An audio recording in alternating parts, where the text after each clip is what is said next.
energy, survivalism, unschooling, and more. Those details are found online at thehomestead.guru. This is the Liberty Beat, powered by the SNLS Network at snlsnetwork.com. I'm Mick Murrow, reporting for the Liberty Beat, reminding you, spread liberty with a smile. Following the conclusion of yet another day marked by a litany of tedious and unavoidable realities, The Onion spoke with sociologist Dr. Timothy Coghill, who told reporters that the nation would be forced to go through all of it again tomorrow. As our projections demonstrate, tomorrow, like today, every man, woman, and child in America will wake up and do it all again. All of it, including traffic, the workday, bad coffee, your kid's soccer game, laundry, the struggling economy. Statistical evidence also showed that the nation would once again endure traumatic childhood memories, Twitter, anxiety, poverty, consumerism, rampant abuses of the legal system, joint pain, racial inequality, global warming, the steady erosion of civil liberties, violence, loneliness, disease, unresolved intimacy issues, the ravages of age, hunger, sexual frustration, existential dread, the looming specter of death. For more on this unending story, check this week's Onion Review. This is the Onion News Network.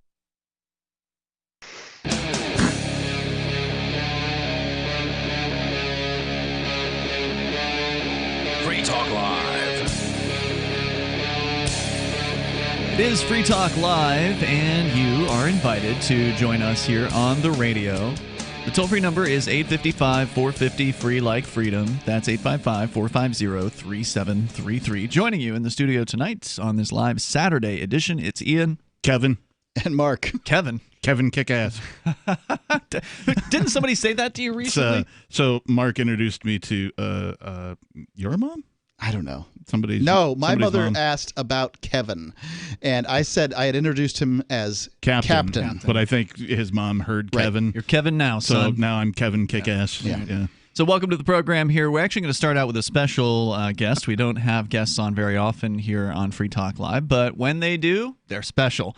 Because we don't have them on often. And Jim Babka is one of the few that we've actually had on more than once. In fact, I don't know, more times than I can recall. I think Jim is probably our most appeared guest over the years on Free Talk Live. Welcome back to Free Talk Live, Jim.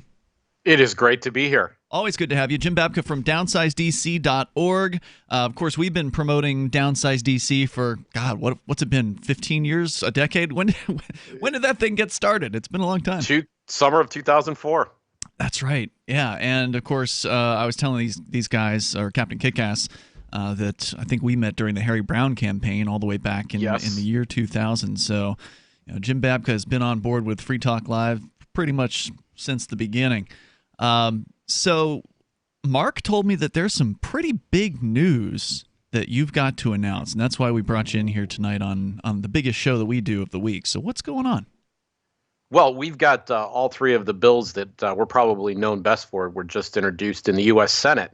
The Read the Bills Act, the Write the Laws Act, and the One Subject at a Time Act, all introduced by Senator Rand Paul.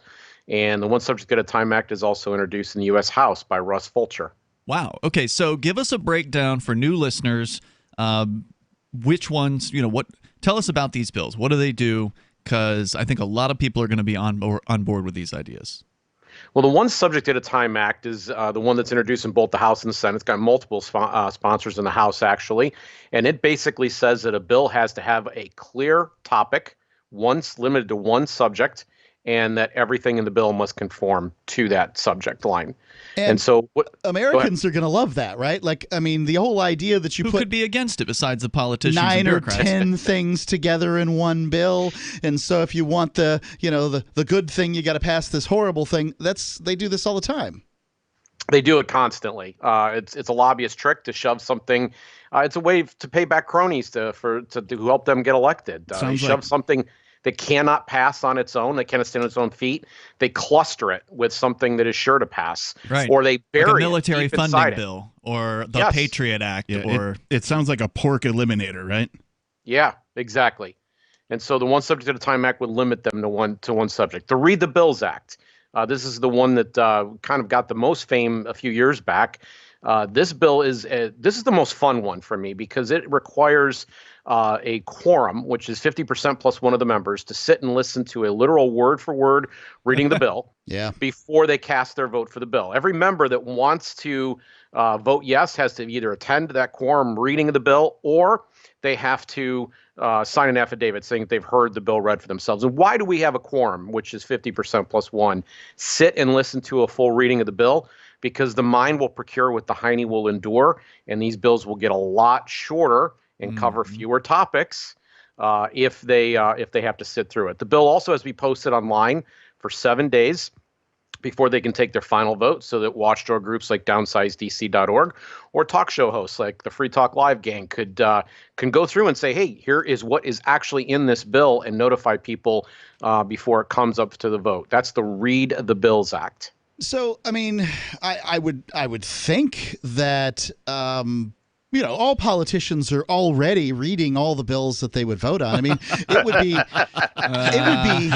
unethical. We laugh heartily in your direction. It would be absolutely, it would be breathtakingly unethical to vote yes on a bill that you hadn't read. I think our listeners might, at least first-time listeners anyway. For me, I find myself with these three things that Jim is talking about. I find those to be just general like internet etiquette, right? From the old forum days, like, oh yeah, read the thing, keep the posts on topic, and don't include anything that's off topic. It's a telling thing that the government needs these bills to be passed to accomplish these three things, but I like the ideas. Yeah, and I know that there are some states that do require the one subject at a time thing already. New Hampshire, I think, is one of those. 45 states have it in their constitution, actually. Wow. It's almost as if this problem has been seen for some time. Yes. And that for some reason, the politicians who are supposed to serve us have not, for some reason, done that. Yes, if you take these two bills and you put them together, Congress frequently, the leadership anyway, will rush something to a vote right before the members are headed out of town for a recess. Yeah. They'll violate all the rules. They'll stuff a lot of things into one bill. They'll skip all the readings, and they will try to get it passed quickly. And they'll pass out right before the vote is supposed to happen these large stacks of hundreds, if not 1,000 pages, and say, here's the bill. The vote's going to be in 4 hours, and Congress votes, and then they get out of town. Mm-hmm. And so this bill would prevent that, would prevent both of the clustering of subjects and obviously the rush out of town to vote for something that they haven't even begun, let alone fully read. Yeah, I think Nancy Pelosi is quoted as saying something to the effect of, we've got to pass it in order to find out what's in it. Right. Well, that's a great segue, because a lot of people think that she was referring to the Read the Bills problem when she said that. But what she was actually referring to is addressed by our Write the Laws Act. And so the Write the Laws Act deals with the fact that we have regulators who are not elected by anybody, bureaucrats, who introduce regulations, rules, laws, essentially, that are binding on the American people, that come with sanctions and penalties. Mm-hmm. And what Nancy Pelosi was saying when she said that was, back when they were passing Obamacare, there were scores of boards, committees, and agencies that had many of which hadn't even been created yet, let alone staffed, that were going to basically shape what Obamacare was going to look like. And so it was impossible, since they didn't even know who was going to be in those offices, let alone what their regulations were going to be, to know what the true shape and contours of Obamacare was going to be. Routinely, Congress delegates illegally this authority to unelected experts who will then fill in all the blanks. They'll just say, hey, we want this general thing to happen, hand it over to a few bureaucracies, and the bureaucracies will then determine what the law is actually going to be and how it will actually work. The Write the Laws Act addresses this head on and says any regulation that's going to be binding on American citizens has to come back into the Congress, the people's representatives, and it has to come up for a vote there. Interesting. I just want to ask, are you also working on some bills that might sound something like the Repeal the Laws and Review the Laws Act? Like a sunset provision for everything? Yeah. How about let's get rid of, because there are so many new laws written every year, something like 40,000 new ones just at the the state level Get and then reading. the federal. Yeah, I mean, there are so many new laws every year, and then there's so many laws on the books already that nobody can count them. That's right. So, like, I think it would be prudent to do some house cleaning as far as the number of laws are concerned and reduce them to as few as possible. We are 100% in support of that idea, and someday probably will do something like that. What we want to do now, we've gotten these bills introduced before, and that's just not good enough for us. Yeah. So we're starting out on a new venture called Agenda Setters by Downsize DC, and it's about getting people to actually go and visit their congressional offices. We are looking to recruit 300 people in every single district in the country who will make a commitment to actually make a trip into the congressional offices. Now, each person knows, any one of you, going all by yourself to see your representative isn't going to make a very big difference. No. What we're proposing is we're not going to ask anyone to go until we have 300 of them, and then we're going to send them in waves of 3, 5, or 6 at a time, week after week after week, until the congressional office relents. And so we want to do something now to dramatically boost the number of co-sponsors and actually bring these bills to a vote. That's very exciting. Now, how would somebody get involved with Downsize DC Agenda Setters? Go to downsizedc.org, and when you're there, just pick one of these campaigns in the Action Center and send your letter to Congress. Leave that box checked that says, I want to be one of the 300 people to visit my congressman. Hold that thought, Jim. Can you stick with us for another segment? I would love to. This is pretty big news. He's gotten all 3 of these bills introduced thanks to apparently Rand Paul, and so we'll continue here in moments. 855-450-FREE is our toll-free number if you want to jump in here with Jim Babka from downsizedc.org. Do you want more businesses accepting Bitcoin Cash and Dash? Now with AnyPay, you earn passive income for every purchase at those businesses. Finally, a financial incentive to spread Bitcoin Cash and Dash. You made it happen, so you get the rewards. Download the AnyPay Cash Register app and add your cryptocurrency wallet addresses. Then install it at a real-life business and tell us what you did at anypayinc.com. anypayinc.com. Bitcoin.com has launched a trading platform at local.bitcoin.com, allowing you to buy or sell Bitcoin Cash via dozens of payment methods like PayPal, Venmo, bank deposit, remittances, or meeting in person with cash. There are no ID requirements to sign up for and use the site, and all communications between buyers and sellers are encrypted. Finally, a global trading platform that respects your privacy. Visit local.bitcoin.com to get started trading Bitcoin Cash. local.bitcoin.com.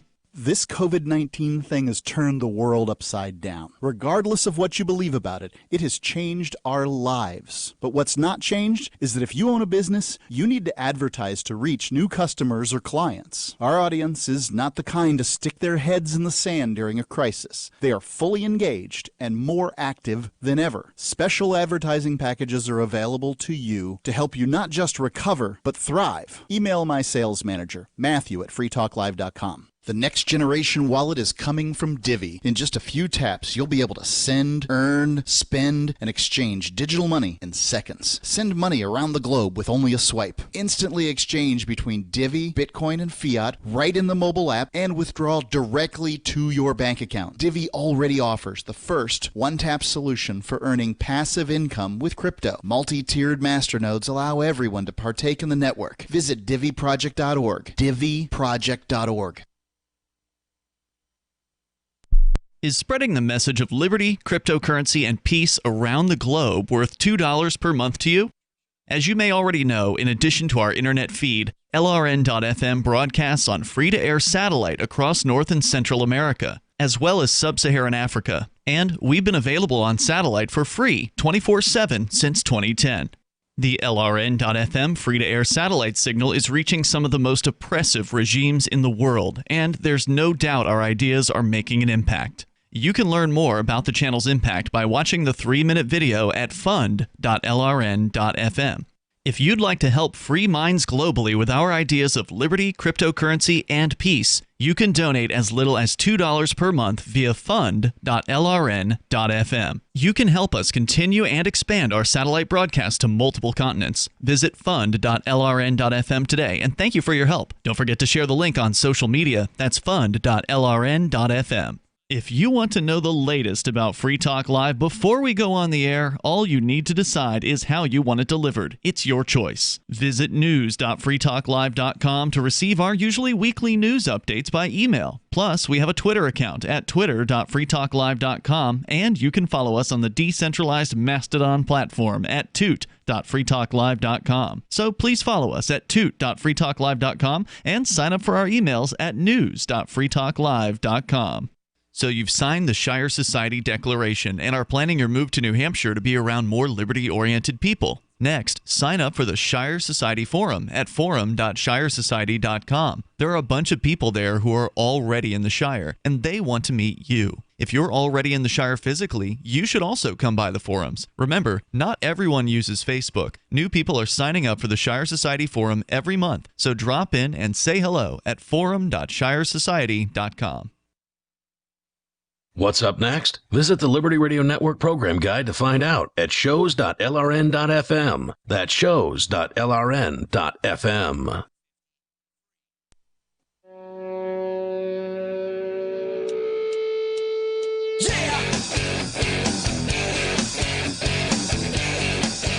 It is Free Talk Live, and it's a live Saturday edition of the program. And, of course, you can bring up whatever you want here. We will get to your calls about whatever is on your mind coming up here after Jim Babka, our special guest who is still on the line with us. With you tonight, it's Ian, the captain, and Mark. Coming up in, 9 days or something like that, we're heading to the campground, Rogers Campground, for Fork Fest 2020, which has become a 2-week-long event. It was a 1-week-long event from the 29th through the 5th. But some people are showing up on the 22nd. And the reason why is because the Porcupine Freedom Festival, which is also happening starting on the 22nd, has kind of cut back their event. They're not taking over the whole park anymore like they used to previously. And that's likely due to a couple of different circumstances, COVID-19. It's the fun-sized Pork Fest. Yeah, so they've downsized a bit, and so Fork Fest can now go on at the same time as the Porcupine Freedom Festival. But whenever you show up, whether it's the week of the 22nd or the week of the 29th, there's going to be a bunch of freedom-minded people, or both, freedom-minded people who are going to be there. And, of course, it's going to be a lot of fun. It's the decentralized, libertarian, kind of pretty crypto-friendly, I would say, camping festival. Yeah. And so that's happening. You can go to forkfest.party. You can learn more about the event. There's no ticket cost for Forkfest. If you want to attend the Porcupine Freedom Festival that first week, they have their own little ticket cost and their own little zone. But if you just want to come camp at the same time for Forkfest, you can do that. So Forkfest has no organizers. You have to kind of organize yourself. You do the things that you think other people will enjoy. You want to put on a musical event like Captain Kickass is planning to do. Maybe you want to put on Cat's out of the bag, some sort of a poker game or board game night or whatever. Whatever you got in mind. It was really when you mentioned that there had never been live music at Fork. I'm like, how is that possible? At Forkfest. There have been at the Porcupine Freedom Festival. I'm just like, I feel it is my duty to bring live music to Forkfest. So. Well, it will be done then. So we're back here with Jim Babka at Downsize DC. Jim, you got anything planned for the summer for Downsize DC besides going after these Congress people? Are you going to make any appearances, Freedom Fest or Forkfest or anything like that? I will be at Freedom Fest. Okay, yes. Cool. See you there. Yes, I'm looking forward to it. Excellent. All right, so let's recap briefly for listeners just tuning in. You at downsizedc.org, which is a longtime pro-freedom activist website that does a lot of great work lobbying these liars and thieves in D.C. You've been trying for a long time to get the Read the Bills Act, the Write the Laws Act, and the One Subject at a Time Act. So again, basically read the bills, forcing essentially these Congress people to actually sit through a voice reading of the bill. And then the One Subject at a Time, which is pretty self-explanatory. It restricts these people from throwing a bunch of crap into one bill, so you'd have one subject per bill. And then Write the Laws. Recap the Write the Laws for me. That's the one I'm probably the least familiar with. That means that the representatives, your representatives, have to vote on any regulation that's imposed. They can't leave it to unelected bureaucrats to determine what rules or laws you're going to live under. That's a huge thing because... Right, because what they do is they'll say, okay, the EPA is in charge of this thing or that thing, the environment and stuff. We authorize the EPA to... And then they just do whatever they want. And then the EPA writes rules which have the force of law, but have never been voted on by a person that's claiming to be your representative. I mean, it's bad enough that these liars and thieves run for office, get elected, and then claim to represent you. But the people who are, in many cases, are actually writing stuff that has the force of law, well, they can't even make that specious claim. That is correct. And more regulation gets churned out than laws passed by Congress. So it is actually a larger problem. All right. So those bills have actually been put forward, introduced by Rand Paul. You're looking to help get some co-sponsors for this. Listeners of ours can go to downsizedc.org. They can take action immediately on all three of these. They can write their Congress two of them are up, and the other one will be during this coming week because we haven't yet. We're announcing this on your show before we're even announcing it to our own people this week. We're going to do that this week. Yeah. Oh, thanks. We scooped them. Yes, you did. Okay, cool. But one subject and read the bills are there, and they can take action on that right now. So you can take action from any computer, any mobile device, downsizedc.org, and send a message to your Congress critters or whatever, and let them know, hey, these things have been introduced. We want you to co-sponsor, and then you can stay signed in. Basically, there's a little option as you go through this that will allow you to be part of the agenda setters movement, where you guys will physically be sending people physically to the offices of these politicians to put people literally in front of them, because the idea is they're going to take you a little more seriously. Yeah, this is the one thing that I haven't done so far. Whenever I get an email from Downsize DC that says, hey, send this into your Congress critter, I always do that because I figure, well, if we're coordinating something, let's send it. But you're right, we've been doing this for a long time, and they're not reacting to it. So now let's send bodies in, and it'll be harder to say no. I think it's a great idea. Yeah, we've been able to get sponsors and co-sponsors in the past, and we want to go to another level now. And when we first started doing this, it's been a while. When we first started, this tactic of sending letters, we were one of the few organizations doing it. Now there are hundreds of organizations doing that. So we need to come up with it's a new day, and we need to come up with a new strategy, and that's the 300. So we're not, again, to put an emphasis on this, we are not asking anyone to go alone, and we are not asking them to go by themselves. We are asking them to be part of a group. They don't even need to speak. They could have somebody who wants to do that in their group, who wants to go at a day and time of their choosing, going in groups of 3, 5, and 6 to visit their offices. And we just want to do it almost like water torture. One group after another group keeps coming to their office. 300 at least people from their district. And so that's 300 for every Congress critter. Oh wow! You're talking about, it's just under 5,000. We'll have about 5,000 by the time we're done. Wow. Yeah, that's amazing. That should be doable. That should actually be doable. 300 is not. You have 700,000 to 1 million people that live in a typical congressional district. We've got to be able to find 300 of them. And people are, right now it's such an interesting time, to be doing things like this. People are willing to step out there in a way they haven't been before. Things are definitely changing quickly, so this may be the right time to get these things introduced and actually have them have a chance of getting through with all the upset that's going on out there.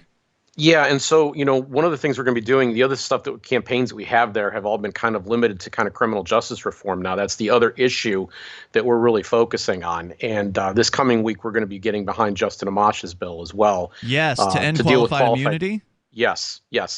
That'll be coming this week as well. So if you get on and send one of these messages, or you simply subscribe, those are the two messages I'm previewing right now. They're going to be coming out this week. We're going to be launching a campaign on qualified immunity, the Justin Amash bill that is tripartisan sponsored, and the Right to Laws Act. So if these things aren't like the most thing that excites you, maybe you really are concerned about how many people are in prison across the country. We're doing things like working to restore. You guys are doing awesome work, Jim Babka. Thanks for joining us here on Free Talk Live tonight. And once again, it's downsizedc.org. Really appreciate your time.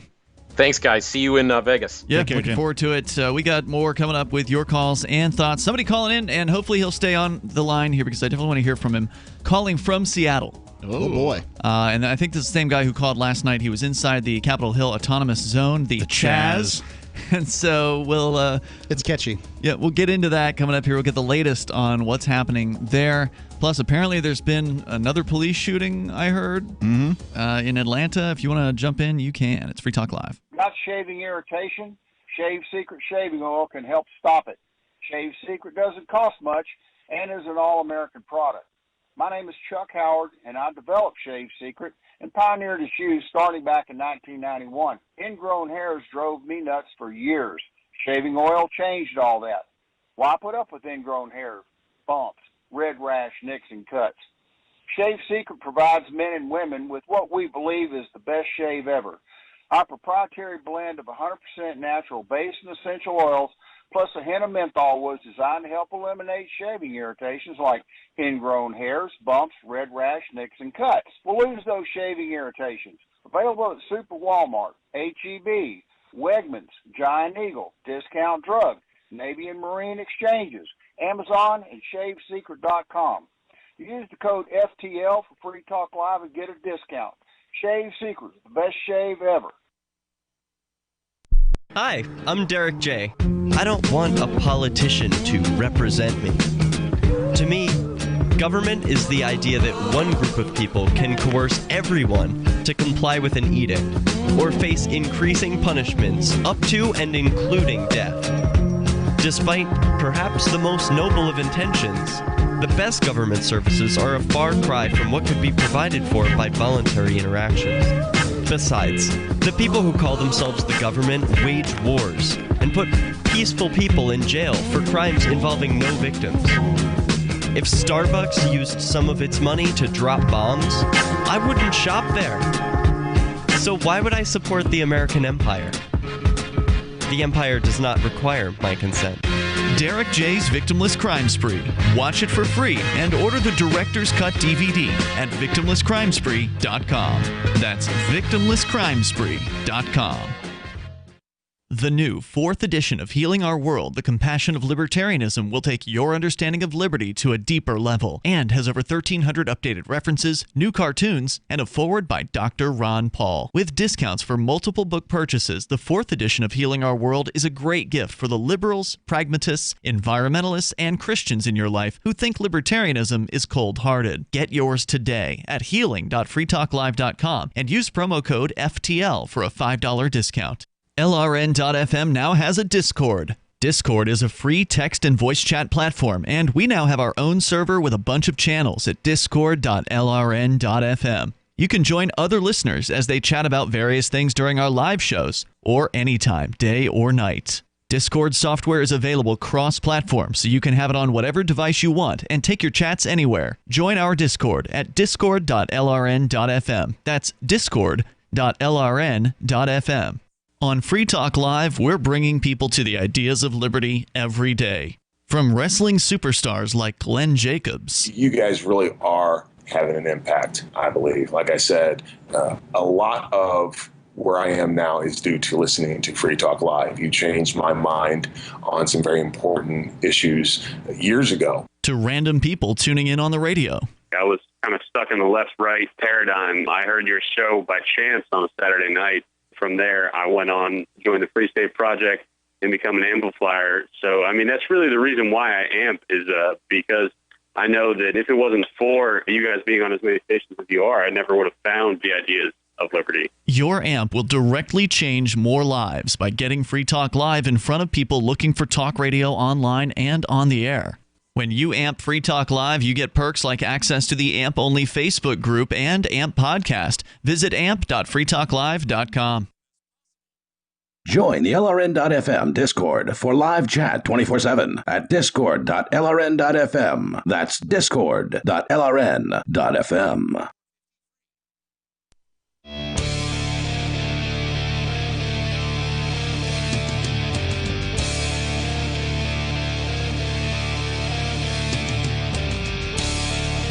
It's Free Talk Live, and of course you can bring up anything you want. Our number is 855-450-FREE, like freedom. The live Saturday edition. We're going to go right into your phone calls and thoughts.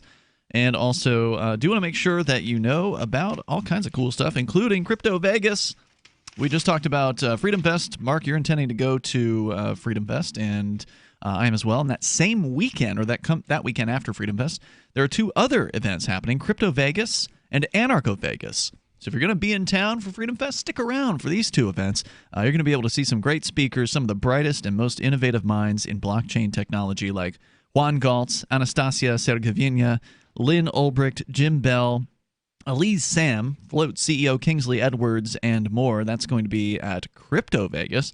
And then at Anarcho Vegas, the next day, these are 2 one-day events. Anarcho Vegas 2020 will have Jim Bell, Larkin Rose, Abbins O'Brien, G. Edward Griffin, Walter Block, Amanda Rockwitz, Ernie Hancock, and more. Tickets are just $20.20 per day, and you can go and get them at anarchovegas.com and cryptovegasconference.com. Use code FTL, and you'll get 10% off VIP tickets July 18th and 19th, so coming up in several weeks from now. It's coming up fast. You can join Free Talk Live in Vegas for Crypto Vegas and Anarcho Vegas 2020. We go to Brian. He's in Seattle, Washington, and I believe this is the same gentleman who called last night, who is reporting from the Capitol Hill Autonomous Zone, the 6-block area in downtown Seattle that the protesters have taken over as of a few days ago. I believe it's been like 3 nights, 4 days, or something like that. And Brian, you were kind of giving us a report yesterday. It was you that called in, correct? It was. I totally forgot this is terrestrial radio. Sorry, I listen online. That's all right. Hey, man, I appreciate it, and I definitely appreciated the call last night. So just to recap what you told us last night, the claims about, because the police in the area have been making, first of all, the police left the area, and then they've been making claims about what's been happening in the area since they left. Right. They've been claiming that a warlord is demanding extractions from people, that the checkpoints are... A rapping warlord. Yeah, that the checkpoints are stopping people and demanding they show ID and demanding money from people who are trying to come into the area. And I said, well, that would be easy enough to test. You could just walk up to one of these checkpoints with a video camera and record or stream anything that happens. And Brian, you said you went through one of these checkpoints and it was totally fine. Nobody even asked you a question. No. I didn't go down there to be belligerent or anything. I think, confronting a checkpoint with the video camera isn't the best way to test the system. So. Well, no, I don't mean confronting the checkpoint, but like just kind of walking up and recording video and, walking through. Well, and you said they didn't even talk to you. I had a 2-wheel dolly with 5 gallons of coffee and a cooler full of food and all that. And I followed, an 85-year-old grandma and a mom pushing a stroller. What was the atmosphere? Subversives, dissidents. What you said you were there, offering some food and coffee and such. That I think you said yesterday that you would offer it with a $1 price tag, but anybody that showed interest, you gave it to them for free. Was there a lot of folks out there, that are kind of just supplying things to people? What's the atmosphere like? Well, the whole kind of rundown. First of all, I want to just go down and get the actual story instead of the news. Thank you. The cops actually because Fox News is losing their minds over this particular thing, and I've looked for corroboration of any of these claims, because it wouldn't surprise me if somebody, some crazy hobo is out there demanding money from somebody to pass through some area. Oh no, there were some crazy hobos. I bet. For sure. One guy was pissing on himself. And, whatever. But you know what? It's anarchy. So you know what? Nobody likes those guys would have been there anyway. Haul them away. I mean, the hobos don't know a difference between what's going on one day and the next for the most part if they're wasted. So from first-hand accounts from people who were there the whole time, because I was serving coffee, chit-chatting, so the cops left completely. Right. It was the protesters that went and bought all that plywood and cordoned off the police station so they didn't break the windows. And actually 2 nights ago, a rogue protester tried to set it on fire.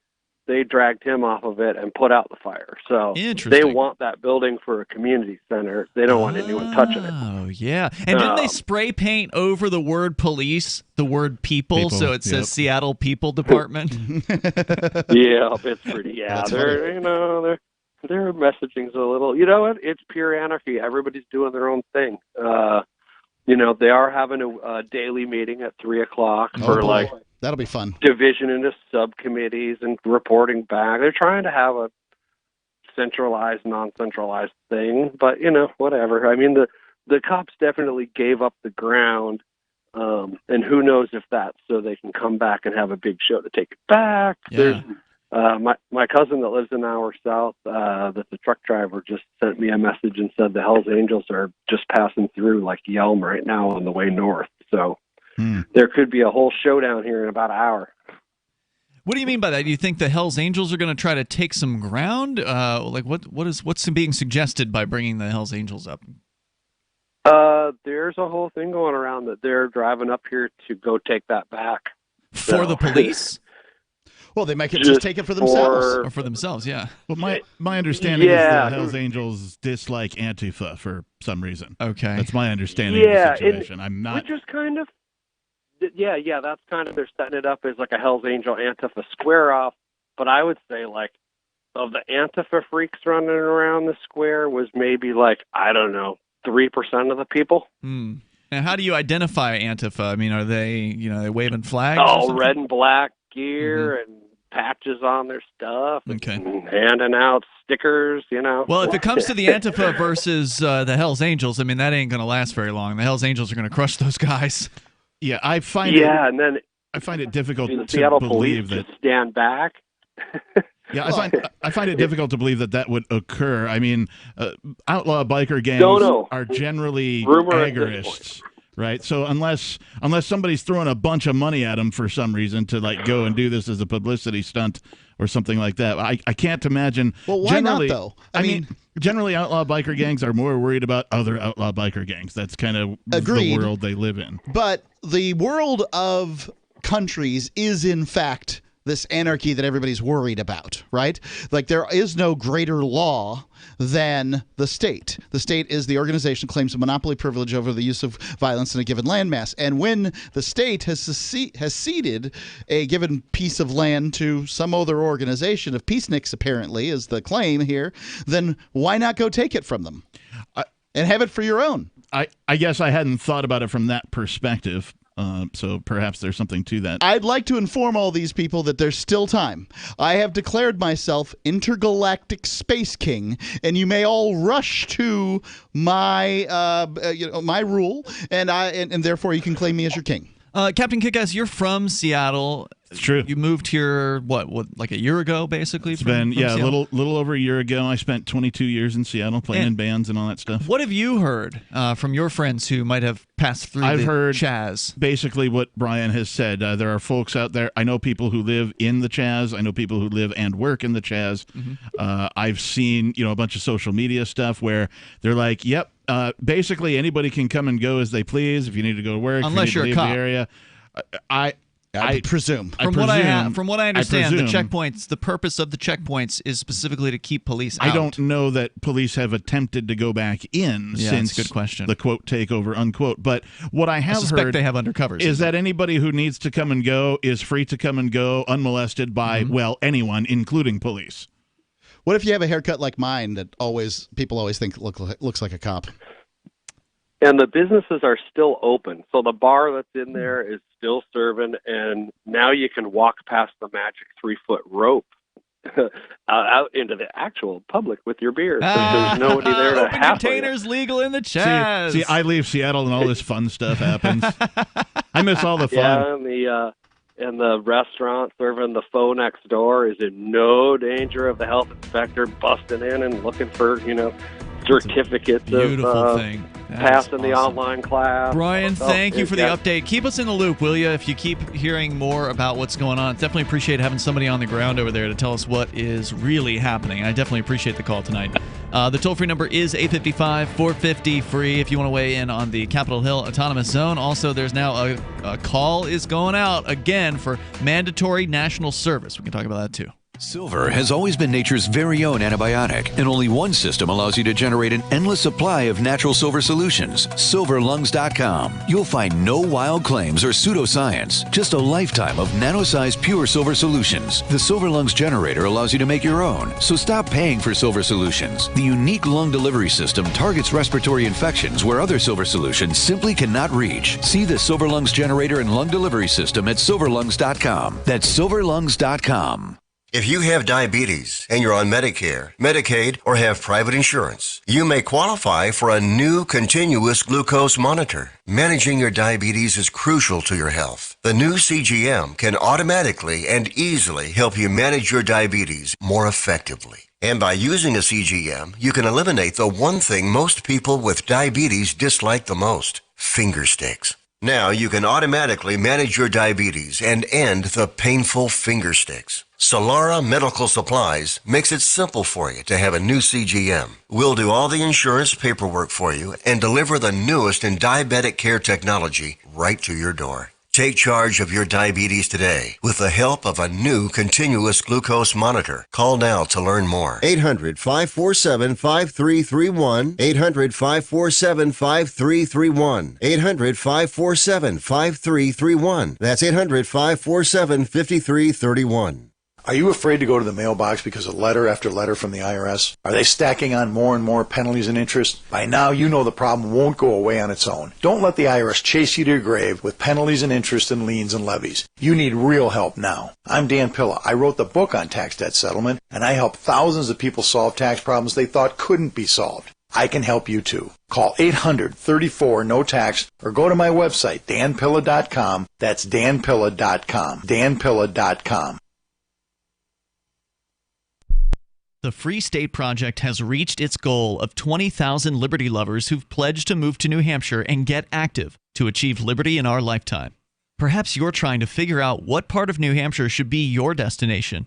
If so, consider Keene. You'll find more than 150 reasons to move to Keene at move.freekeene.com. Keene is famous for its historic, publicity-generating activism, as well as being the liberty media capital of the world. It's home to freekeene.com, New Hampshire's destination for liberty activism, news, and opinion. For years, we've been compiling over 150 reasons to move to Keene at move.freekeene.com, where you'll learn about some of what's happening here and what makes Keene a great place to live. If you love liberty, you'll probably enjoy anywhere you end up in the Shire. But do your due diligence first. Please visit move.freekeene.com for the full list of over 150 reasons to move to Keene. That's move.freekeene.com.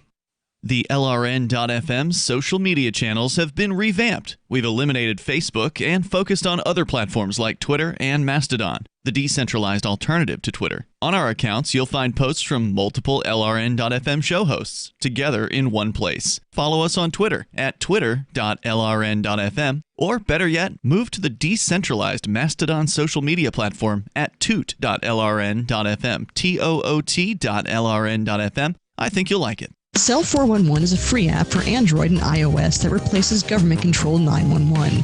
Cell 411 allows you to preset a group of friends or private organizations to show up at any emergency. Cell 411 is a nightmare for the state because it proves their so-called services aren't needed. Cell 411 has had thousands of installs, and of course it's covered by the BIPCOT no government license. Cell 411 because your friends won't shoot you when you're in trouble. Without the government, who would build the emergency services? You and Cell 411. Get it today at getcell411.com. Live video of our Keene, New Hampshire-based shows is streamed on DLive. Please follow and share at dlive.lrn.fm. That's dlive.lrn.fm.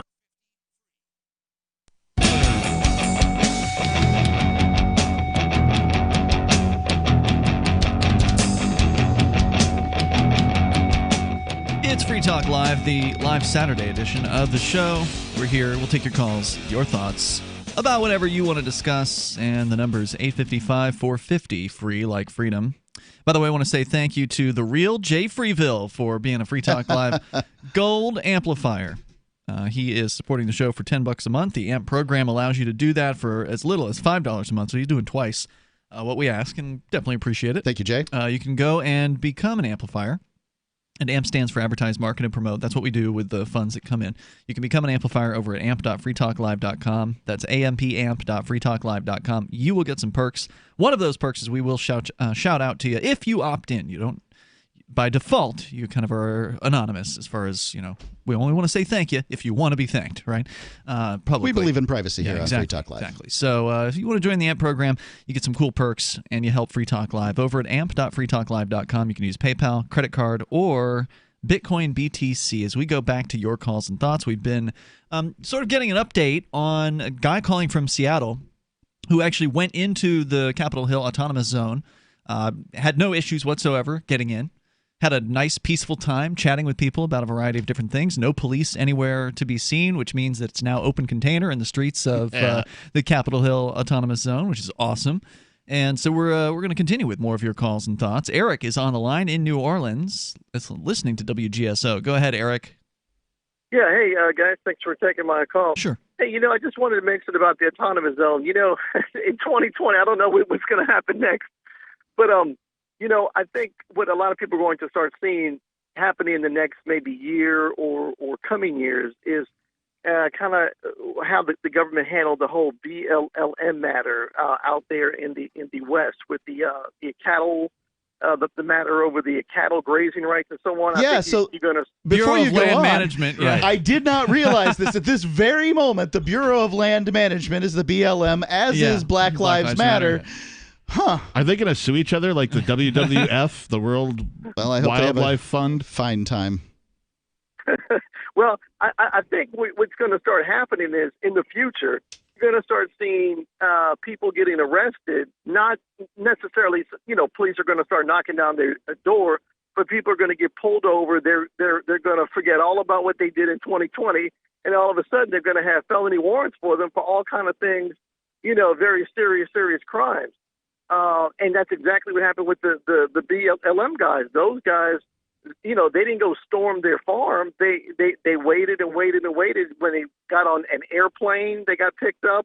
So I think that's what's going to start happening here in the next coming year or two with a lot of these people that got caught on camera, got caught on video, looting, burning, those types of things.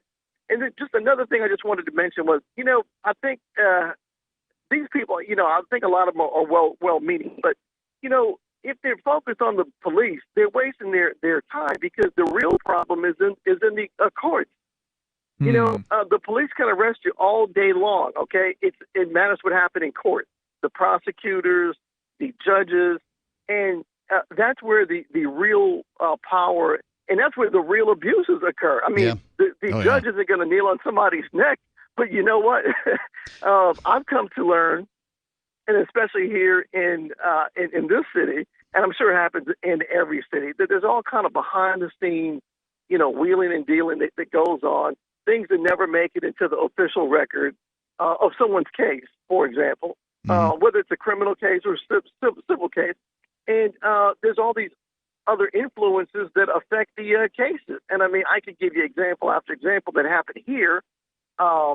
But that's where the real focus is, because even I don't blame you for wanting to focus on the courts, and that is definitely one of the cruxes of the problems. There's no doubt about that. But the first line of defense would be to go after the police, simply because they are the ones who create the court cases. They're the standing army too. If it weren't for the police going out there and arresting peaceful people and killing innocent people, if it weren't for them going out there and ticketing people and arresting them for victimless crimes like war on drugs, so-called offenses, and then just packing these people into these courtrooms, then the courtrooms would be empty, because the courts on their own, the jails too, by the way. Yeah, the courts on their own are not able to go and arrest people. So I think that they're right to focus on the police. It is the one.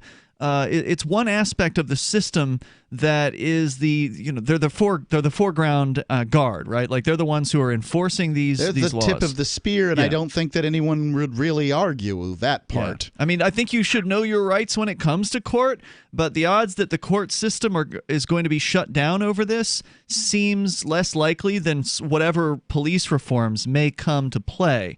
And I'm not particularly optimistic that we're going to see any kind of significant reform to the police. I think they're going to. I don't think we are either. Yeah. I think the system is using the term defund the police to again not mean what we think it means, because that's what governments do. Eric, thanks for your call tonight. I do appreciate hearing from you. The toll-free number is 855-450-FREE, like freedom.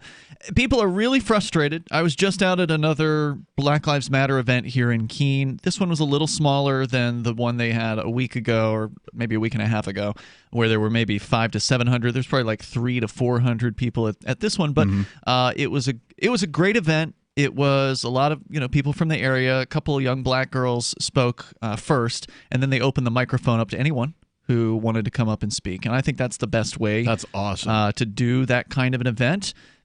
Whereas there was a massive event in Nashua that happened a week ago, and that one was completely co-opted by the political class. It happened at a... Right. They got elections to win, so if there's a microphone around and people gathered, they're going to get in front of it. Well, no, it wasn't just that. No, in Nashua, it wasn't that they just got in front of a microphone. They were like scheduled. They were scheduled speakers. They had co-opted the event almost completely. There were a few, black people that spoke after these politicians. I'm not going to, that actually had something to say at Nashua, but you had to get through the mayor first. He read a damn proclamation, and then there were 2 aldermen, and then there was somebody else, and all these political people. I'm surprised they didn't have the police chief come up, because he was milling about.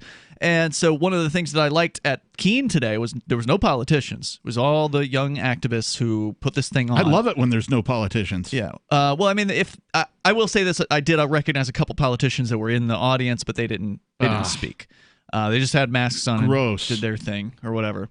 But what I did like to hear was that one of the young ladies that spoke called out the sheriff and the police chief for coming last time and showing up and taking photo ops with people and holding signs that said, "We hear you," so acting like they cared about this issue, when, of course, and she pointed out that, hearing isn't the same thing as understanding, right? It's not the same thing as listening. It's not the same thing as promising you're going to do something differently. And so she called those cops out. She even said, "You guys," basically that everybody's welcome at this protest except the police. She basically said, "Get out of here. If you're the cops, you're not welcome here." And so there was a lot of pushback against the sort of front that the police have been putting on, this caring front, which was a smart move on the police's part. There's no doubt about it. It was a smart move for them to come there and do that. It was, I think, a good de-escalation move on their part. But for people that are sick of the police state, it seems disingenuous for the cops to stand there with signs acting like they care, and then the next day they go out and continue doing the same thing that they've done before. Well, we spoke recently on an episode of Free Talk Live. A caller had asked us, what are the practical things police could do to sort of, shore up their reputation? And we had some suggestions. Yeah, like quit the war on drugs, end the war on drugs. Right. Or how about just stop enforcing victimless laws altogether? All of them.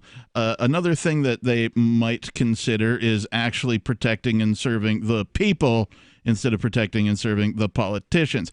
I think the police, particularly, if you can get through their brainwashing, if you can get through their statism, would be a great turning point if the police would suddenly sort of realize that the state is nothing but violence and force, and they are not protecting and serving people, they're protecting and serving the ruling class, right? That would be I wonder great how many of them step, realize. I wonder how many people that's what I was going to rebut here is that likely as a police officer, you don't think to yourself that you're protecting and serving the state. Now, we can point out instance after instance after instance that this is the case, that in fact what they're looking to do is preserve the political class and that they are the king's men effectively. But most of the time they're out there doing things like domestic abuse, or they're stopping somebody who's they consider to be dangerous on the roadway, or these sorts of things. So they believe they're serving the public by getting the disreputable people off the street. And there's a process of education here, and it takes a little while for a lot of time for cops to get it. Well, last night, Keene Police, it was business as usual, coming into our nightcap event that we've been doing for 12 weeks straight, and ticketing everybody who was parked around Central Square in downtown Keene, New Hampshire. So it's just business as usual for the cops. They haven't changed anything. Still going after victimless crimes. It's just parking at night. That's now a criminal act. Yep. 855, 450 free. We got hour 2 coming up. Remember when you first heard about Bitcoin? How long did it take you to realize this little project would soon change the world? Do you kind of wish you had gotten involved sooner? Well, now is your chance to be a part of the next revolution in money. Intercoin is working to finally make crypto go mainstream. It's designed to be scalable enough to support everyday payments and even elections without the state.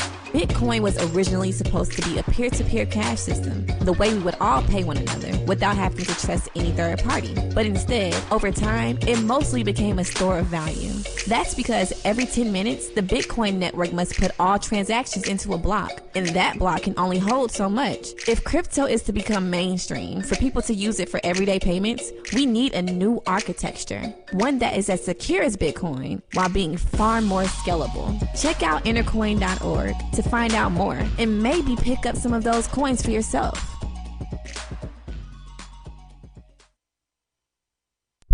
Are you a cryptocurrency advocate? The Crypto Tip is the ideal outreach tool to help new people discover cryptocurrency. It's a printable business card-sized tip that you can give to service providers, preferably in addition to a good cash tip. When the server scans the QR code, it'll bring up an explanation of cryptocurrency, how to install a wallet, and allow them to claim the tip. If they don't claim the crypto, you get your tip refunded to you after a time period you specify. Plus, if they do claim the tip, you get an email alert. Create as many tips as you want at cryptotip.org. That's cryptotip.org. There are lots of ways to listen to Free Talk Live. Our podcast has been around since podcasts began, and now the FTL feed is loaded with content besides our full show archives. Did you know that we make it easy for you to customize your podcast subscriptions? We have different feeds, one that includes only our full shows, one with just the Daily Digest, and our main feed that includes everything. You decide what you listen to. It's quick and easy to customize your feeds at feeds.freetalklive.com. That's feeds.freetalklive.com. You're listening to the live edition of Free Talk Live. Hour number 2 is next after the news here on the Liberty Radio Network at LRN.FM. This is the Liberty Beat, your daily source for Liberty news and activist updates. Produced in partnership with the SNLS Network and listeners like you. Online at snlsnetwork.com. I'm Mick Murrow with your latest edition of the Liberty Beat. Gold is trading at $1,738, silver at $18.34, and Bitcoin is trading around $9,874. Today's gold, silver, and Bitcoin prices are brought to you by Brave Botanicals, high-quality kratom and CBD at reasonable prices with excellent customer service. Brave Botanicals is activist-owned and mission-driven. The Liberty Beat and Brave Botanicals believe so strongly in the power of kratom, we're giving it away for free. Just go to libertybeat.news/freekratom. This is the Liberty Beat at snlsnetwork.com.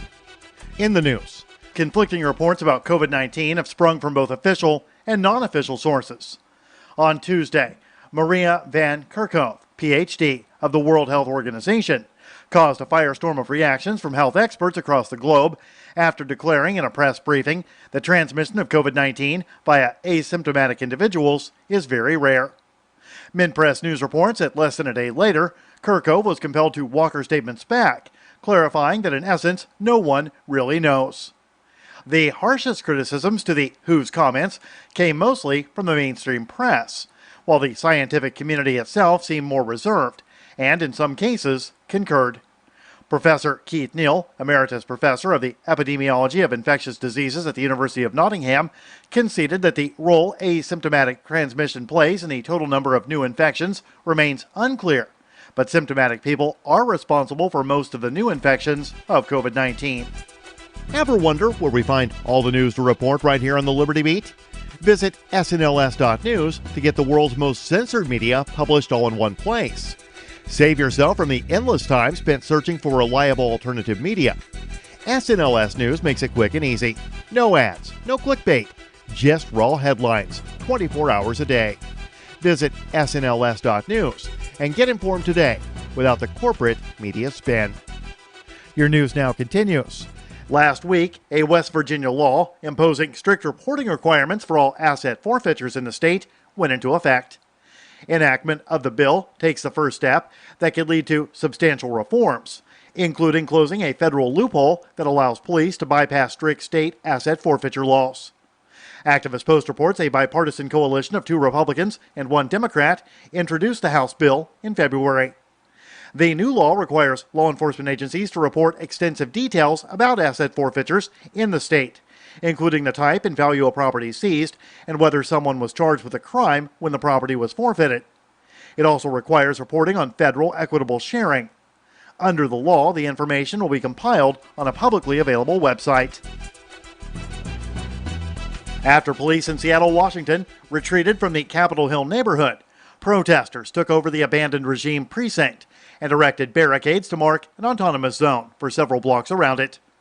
6 blocks of downtown Seattle have been declared the Free Capitol Hill Zone, or Capitol Hill Autonomous Zone, according to area activists that have taken control of Seattle PD's East Precinct on 12th Avenue and East Pine Street. The Free Thought Project reports journalist Julio Rosas tweeted photos from the zone, including flyers demanding that Seattle PD be defunded, and declaring that police will, quote, always be racist because capitalism requires inequality, end quote. Police Chief Carmen Best confirmed that her department evacuated the precinct on Monday evening as an exercise in trust and de-escalation. 2 days earlier, Seattle PD used flashbangs and pepper spray to push back demonstrators at 11th Avenue and Pine Street, just a block away, after they had moved a security barricade and allegedly threw objects at officers. Support for the Liberty Beat is brought to you by the Homestead Guru. The Homestead Guru is an educational website offering tips, tools, news, stories, and commentary on everything homesteading. Topics include green homes, gardening, animal husbandry, do-it-yourself, home remedies, alternative energy, survivalism, unschooling, and more. Those details are found online at thehomestead.guru. This is the Liberty Beat, powered by the SNLS Network at snlsnetwork.com. I'm Mick Murrow, reporting for the Liberty Beat, reminding you, spread liberty with a smile. The American robin heralds the beginning of spring in temperate climates across North America. Its red breast makes it easily identifiable as the most disturbingly efficient murderer in the animal kingdom. Here, we see a robin rip a worm out of the ground with no moral hesitation whatsoever. This atrocity is but one in a series of cold-blooded murders this bird will commit in a single day. Although feces-fueled worms are themselves one of the most disgusting of all animals, the robin's cruelty remains indefensible. Some apologists might argue that robins need to eat worms to survive, but worms are capable of regeneration. So robins could satiate themselves on fractions of individual worms and leave the rest. But it does not. Unequivocal evidence of the robin's bloodlust. This is the Onion News Network.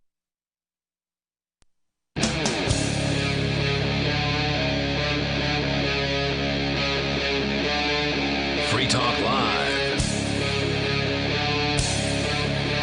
It's Free Talk Live. We're launching into the second hour of the program. You can bring up anything that you want. Our number, 855-450, free like freedom. That's 855-450-3733. We have the Discord call-in line rooms at discord.lrn.fm. Here in the studio with you tonight, you've got Ian, the Reverend Captain Kickass, and Mark. We're going to go back to your phone calls and thoughts here in a moment, but also according to headlines from what appears to be the last 24 hours. Atlanta Journal-Constitution reporting a man has died after being shot by Atlanta police at a Wendy's drive-thru. This guy was unarmed, right?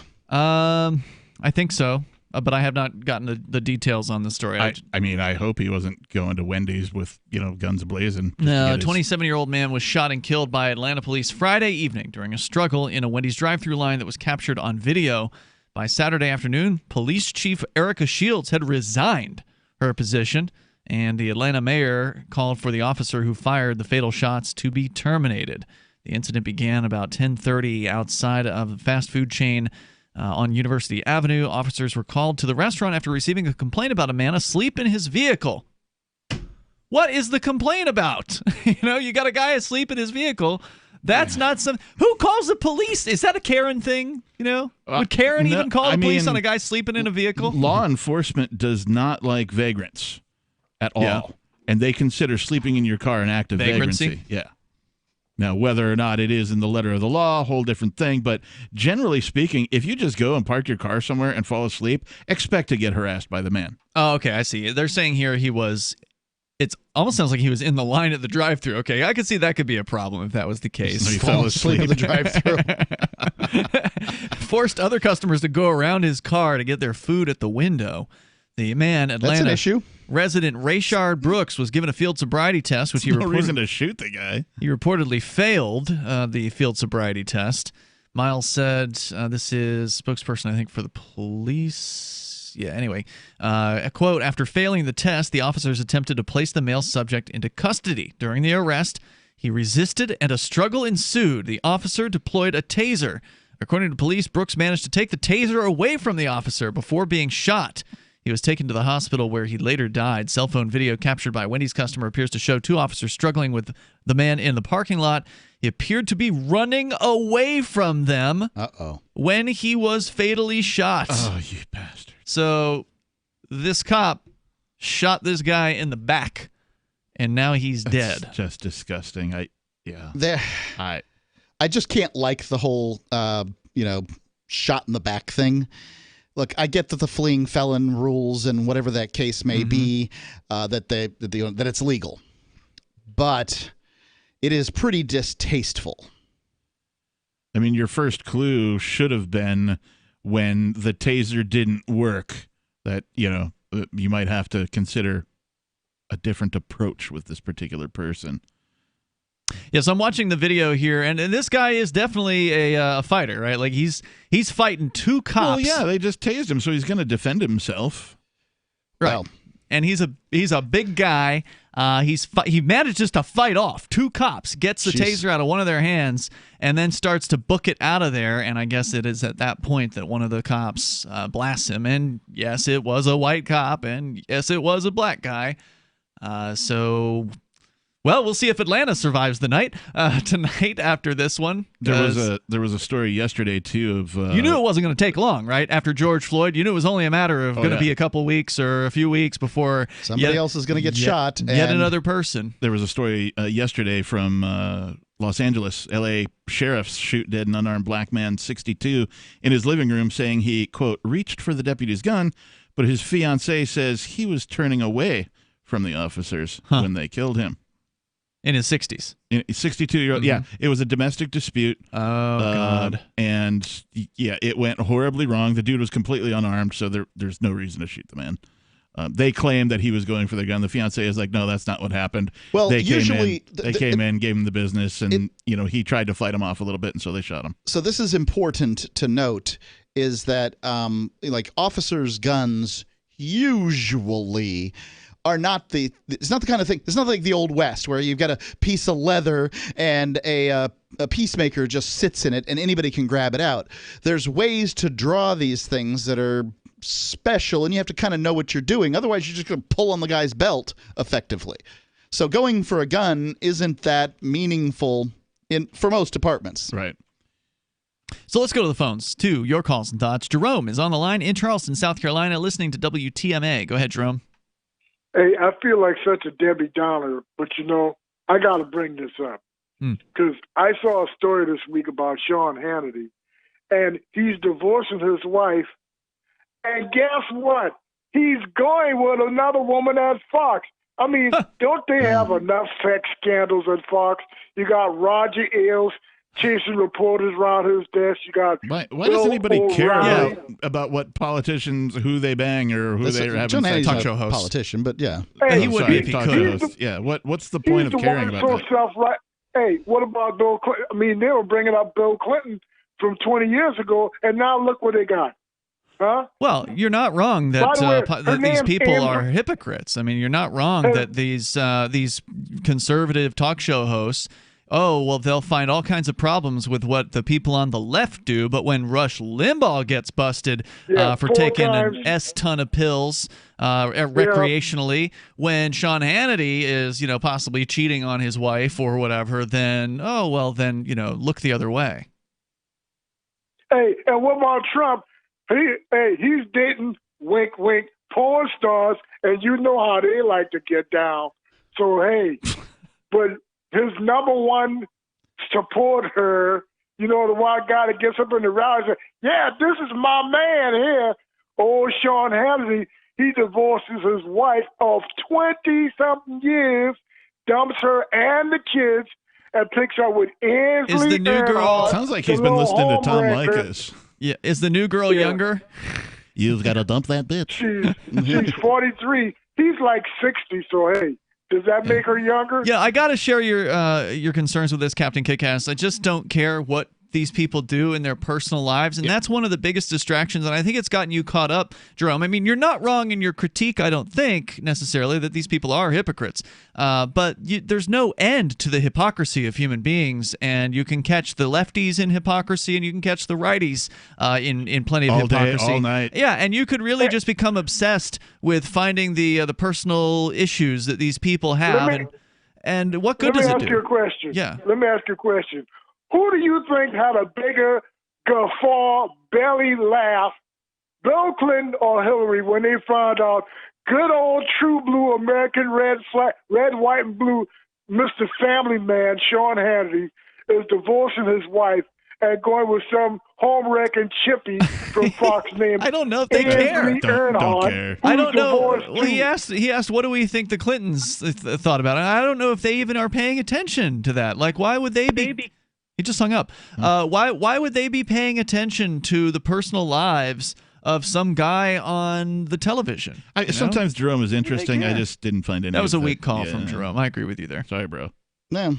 All right. Well, I mean, I think that it's fair to say that both sides have their issues when it comes to this kind of the thing is, when problem. you get bogged down in that, you get bogged down in the personalities of politics, and that's something that people like Hannity are obsessed with. So Jerome isn't that different from Hannity in that they all talk about these politicians. He is sucked in hook, line, and sinker. Right. He will watch all of the drama of politics all day and all night. That's right, and he takes a side, and all the other side is bad, and all his side is good, and they can find all the faults in the people on the other side, but they can't see the faults in the people on their side. And it's just so crystal clear to those of us who are outside of that sort of two-party perspective what's going on here. Turn off your television for a good 4 weeks. Yeah. Just turn it off. Don't even turn it back on.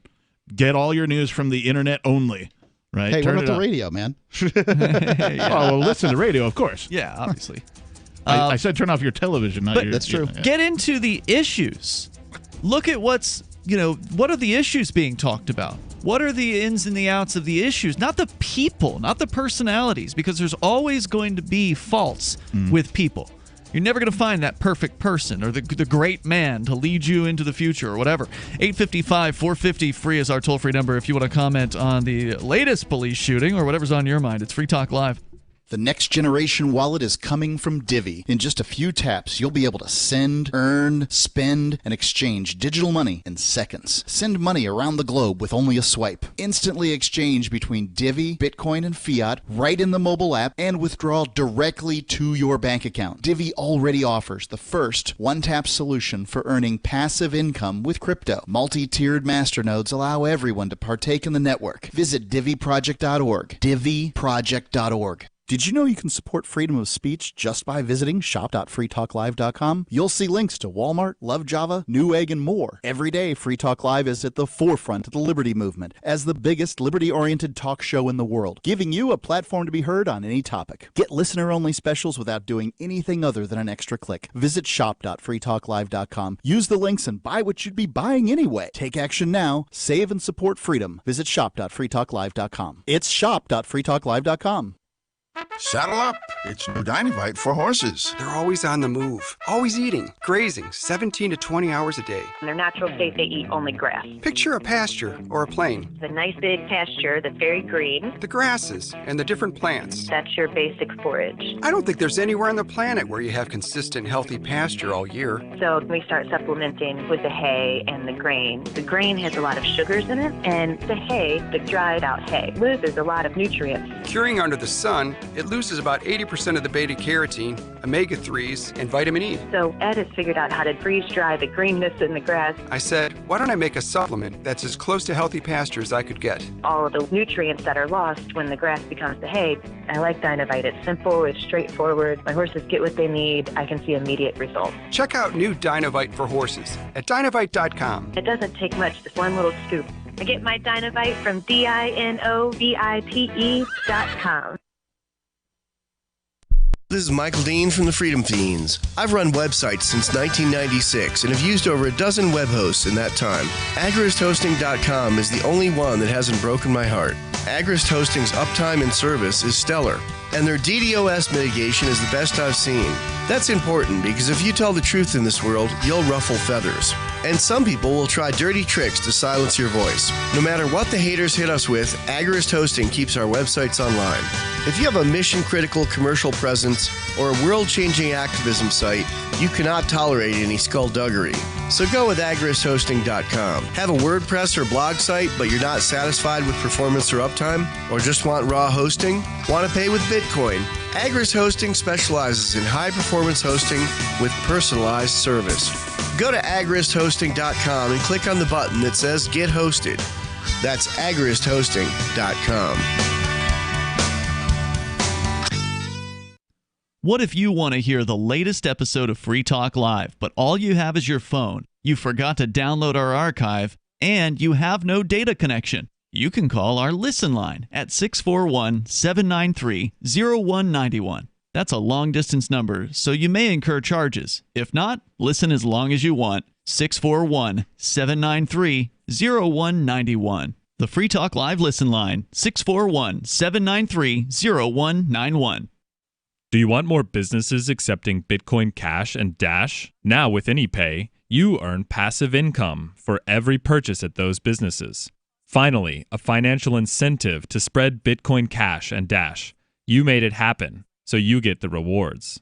Download the AnyPay Cash Register app and add your cryptocurrency wallet addresses. Then install it at a real-life business and tell us what you did at AnyPayInc.com. AnyPayInc.com. You're listening to the best liberty-oriented audio streamed around the clock, on the air and online. This is the Liberty Radio Network at LRN.FM.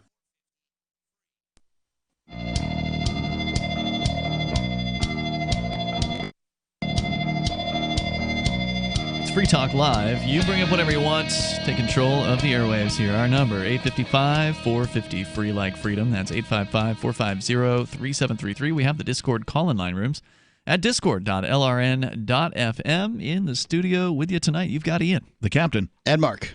So, yet another police shooting. This time, the man shot, a black gentleman, has passed away. He died in the hospital, it sounds like, after being wounded by police officer, at least one officer in Atlanta in a Wendy's drive-thru. Sounds like it's going to be Hotlanta, but for a different reason. Yes, it will. And we just watched the video of this, looks like a surveillance camera from the Wendy's of the gentleman who was trying to escape the police. He allegedly was in the line asleep, like the drive-thru line, asleep at the wheel. Somebody called the police on him. And that's when the issue started. They gave him a sobriety test. Passed out in the drive-thru. They gave him a sobriety test. What time of day was it? It's nighttime. 10:30 p.m. apparently. Oh, man. He's really tied it on quickly. All right. 10:30 p.m. So they then get him out of the car, give him a field sobriety test, which he allegedly failed, and they try to take him into custody. And that's when he decides he did not want to go with the police. No, thank you, sir. And he, puts up a fight, tries to regain his freedom, and actually manages to escape the clutches of these two officers. This is a big man. I mean, he is by no means an easy opponent to take down. And he gets up, he runs, grabs the taser in the struggle from one of the officers, and starts to book it across the parking lot. One cop is in close, very close behind him when they're running. And the officer appears to have a taser in his hand. It's hard to see because it's a distance away. Grainy, it's a security camera. But the officer appears to have a taser in his hand, maybe shooting at the man who's running. And then the guy running turns around and appears to blast the taser at the officer that he was holding, which is weird because I thought these were like one-time single shot kind of situations. So I don't know what I'm seeing here, but it wasn't a gun, it was a taser. He swings around and blasts at the officer or does something towards the officer, and the officer then, I believe, shoots him as he's still kind of running away. So did they call this guy unarmed at any point? Because it sounds like he was armed. He was armed with the taser that he took from the police. A spent taser that didn't allegedly work on him. Yeah, allegedly. I mean, there's like this flash-looking thing that comes off of it, but again, I'm not. Or it appears to come off. Am I supposed to be shocked by this one? I mean, this doesn't seem like the most shocking of stories that I've seen. Police have shot people who didn't fight them, weren't armed. Well, I mean, a taser, first of all, not really life-threatening.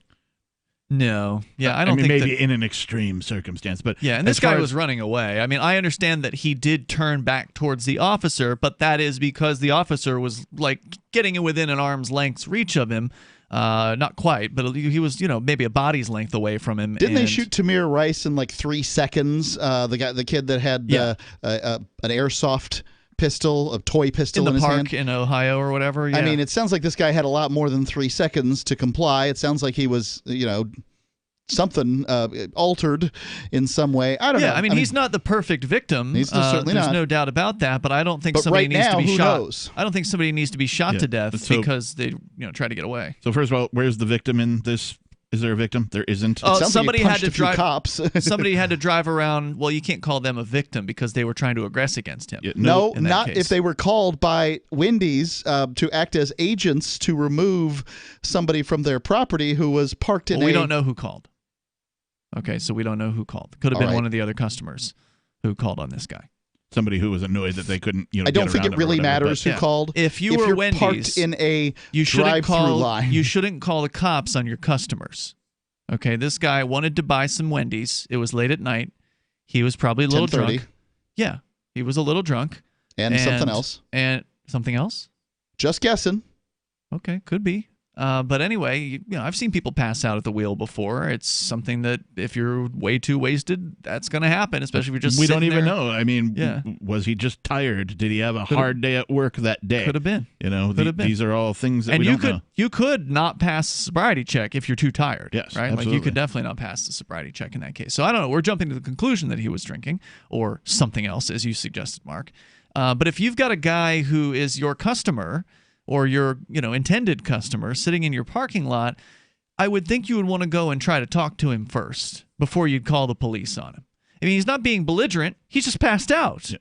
He's not going to break your windows in or something like that. He passed out in an odd place. I mean, I have never in my life heard of somebody passing out in the drive-thru. Not that I don't believe that it's possible, but especially with these drive-thru lines. I'm surprised I never did exactly that in my life. Yeah. We go to Gary. He's in Bremerton, Washington. Gary, you're on Free Talk Live. Go ahead.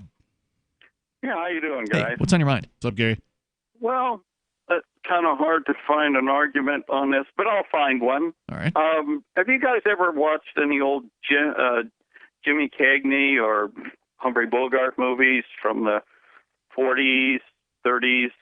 Ever watch any of those? Man, you'll never take me alive, copper. Yeah, it's the only line I know. Frankly, dear Scarlett, I don't give a damn. I used to watch some Jimmy Stewart. I think it changed around the 50s that if you were running from a cop, it was to be expected you got a bullet in the back, and you got an award for it. I mean, you got you got credit for it. The cops when get the cop credit, right? says you're under arrest, or even when he turns on your siren, you're considered not under arrest. Well, I don't know if you're not under arrest, but you're considered pulled over. You're supposed to talk to them, not run from them. You don't have to talk to the police. I'm not an attorney, but it's my understanding that usually makes things worse. Well, you don't have to talk to them, but you have to stop. Yeah, otherwise they'll kill you. Well, they have a reason for stopping you. I don't know. Yeah, they want revenue most of the time. Yeah. Usually the reason they're stopping you is they want your money, like a bandit. So you're an anarchist. Listen, I live in the area with Seattle. You like that kind of anarchy? You really like that stuff, folks? What kind of anarchy? People taking over the street so no one can drive down it for weeks at a time? You like that kind of stuff? Well, I'm curious as to see what happens in this Capitol, this Chaz thing, to see whether they can hold it or not, because I don't think they can. I don't think, like, they seem to have a Pollyanna-ish view about what governance is, and that Who cares? I find it fascinating. So who cares? Okay. we're taxpayers. We're paying for the use of those roads and sidewalks, and they're absolutely restricting us from doing it. We don't know if they're out-of-town people. We don't know if they're local people. Well, they're taxpayers too, right? Round them up. Hold on now, aren't they taxpayers too? Who knows? Well, if they're going shopping in the Chaz, they're taxpayers, right? Look, because I wouldn't argue about. I have no right to block other people from using the street and the sidewalk. I agree with you that it's a bad thing to block people from using the street. I will agree with you on that point. However, it's way worse to go and kill innocent people, which is what the police are doing. And so Who's killing innocent people? Wait. Has there been a trial? Do you hang people before you try them? Is that your policy? I've seen plenty of cops killing plenty of innocent people. You know, we see serial murders, and they always say alleged before they have their trial. They killed George Floyd before he could have a trial. Careful to say alleged murder. This guy, they say a murder right away. This cop. They killed George Floyd without a trial. They killed him without a trial. What? George Floyd was killed without a trial. Choked him to death. He was just the latest one. Stand by, Gary, if you got more to say. I appreciate that he's heated up. He appears to support the status quo. Let's give him a little more of a chance to explain himself, if he wants to. 855-450-FREE. That's 855. Stand by. 450-3733. You can take control of the airwaves here. This is Free Talk Live. This COVID-19 thing has turned the world upside down. Regardless of what you believe about it, it has changed our lives. But what's not changed is that if you own a business, you need to advertise to reach new customers or clients. Our audience is not the kind to stick their heads in the sand during a crisis. They are fully engaged and more active than ever. Special advertising packages are available to you to help you not just recover, but thrive. Email my sales manager, Matthew at freetalklive.com. Bitcoin.com has launched a trading platform at local.bitcoin.com, allowing you to buy or sell Bitcoin Cash via dozens of payment methods like PayPal, Venmo, bank deposit, remittances, or meeting in person with cash. There are no ID requirements to sign up for and use the site, and all communications between buyers and sellers are encrypted. Finally, a global trading platform that respects your privacy. Visit local.bitcoin.com to get started trading Bitcoin Cash. local.bitcoin.com. We have some good news. The indictments against Ross Ulbricht in the District of Maryland were dismissed with prejudice, meaning they can never be refiled. This is especially good because those indictments contain the only charge ever made that Ross engaged in murder for hire. This was a serious allegation that Ross Ulbricht denies. It was never prosecuted or ruled on by a jury, but was trumpeted by the federal government and the media as if it were proven fact. The Maryland court held these indictments for almost 5 years, poisoning Ross's case and leaving him under a cloud of unproven allegations.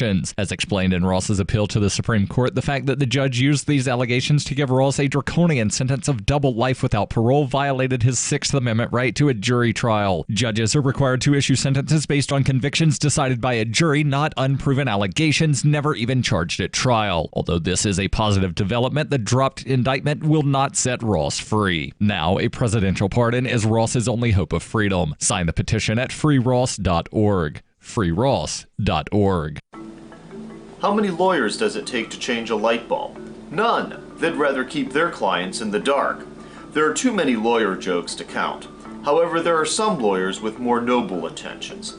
At the Institute for Justice, we bring the light to our clients. We are a non-profit public interest law firm with clear values and principles. At IJ, we fight for those whose most basic rights are denied by the government. Visit our website today at ij.org. Some of you asked, and now we've delivered. LRN.FM's live Keene, New Hampshire studio shows are now streamed in HD on Twitch. Visit our channel at twitch.lrn.fm and give it a follow. If you have Amazon Prime, you get one free subscription on Twitch. If you use it on our channel, Twitch will give LRN.FM a monthly piece of your Prime subscription cost. So please watch, follow, share, and subscribe to twitch.lrn.fm. That's twitch.lrn.fm. The total loser's corpse contained no traces of drugs or alcohol, and a superstitious Delta Airlines adds busty mermaids to its plane noses. My friend, you look like you are in need of the world's finest internet news summaries. Please come in and warm yourself by the fire of knowledge. This is the Onion Week in Review. A new law passed in Colorado this week will allow residents with a doctor's prescription to purchase medicinal fireworks, saying that those in need of stargazers, firecrackers, and Galleria highlights now need only obtain a doctor's prescription, state officials expressed hope that the law would ease the suffering of those in need of huge, dazzling explosions. And in this week's op-ed pages, a man notes that, like it or not, we all die, then get dug up and molested. In other news, white male privilege is squandered on a job at Best Buy, and a local TCBY has missed the past 2 logo changes. Well, that's it for now. Goodbyes are bittersweet, my love, so I'll only tell you, for more, keep checking theonion.com. This is the Onion News Network. Do you love Twitter? Make sure you favorite the LRN.FM Twitter account so you can receive our tweets at twitter.lrn.fm. That's twitter.lrn.fm.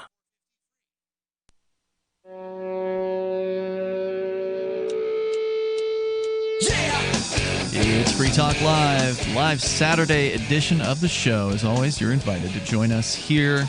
The number's 855-450 free like freedom. That's 855-450-3733. And today, large corporations act as middlemen for our everyday online communications and transactions. Often, they work hand in hand with governments. In the last few years, these centralized social networks have all launched payment networks. Bitcoin and Ethereum have not been scalable enough to compete, and the team behind Intercoin spent the last decade creating an open web-based decentralized social platform to rival Facebook and Google. And now they can use it to roll out a revolutionary payment platform on top. If decentralized crypto doesn't soon gain mainstream adoption to power everyday payments, it'll be Facebook and WeChat's world, and we'll just live in it. Intercoin is attempting to regain some of our freedoms that are threatened on the internet and in meat space, and we think that's important here on Free Talk Live. So important, we accepted $40,000 worth of Intercoin tokens from Intercoin Incorporated for advertising. If you think this freedom is important too, check out Intercoin at intercoin.org. You can invest in this project and potentially make big gains or be involved and perhaps shape its future.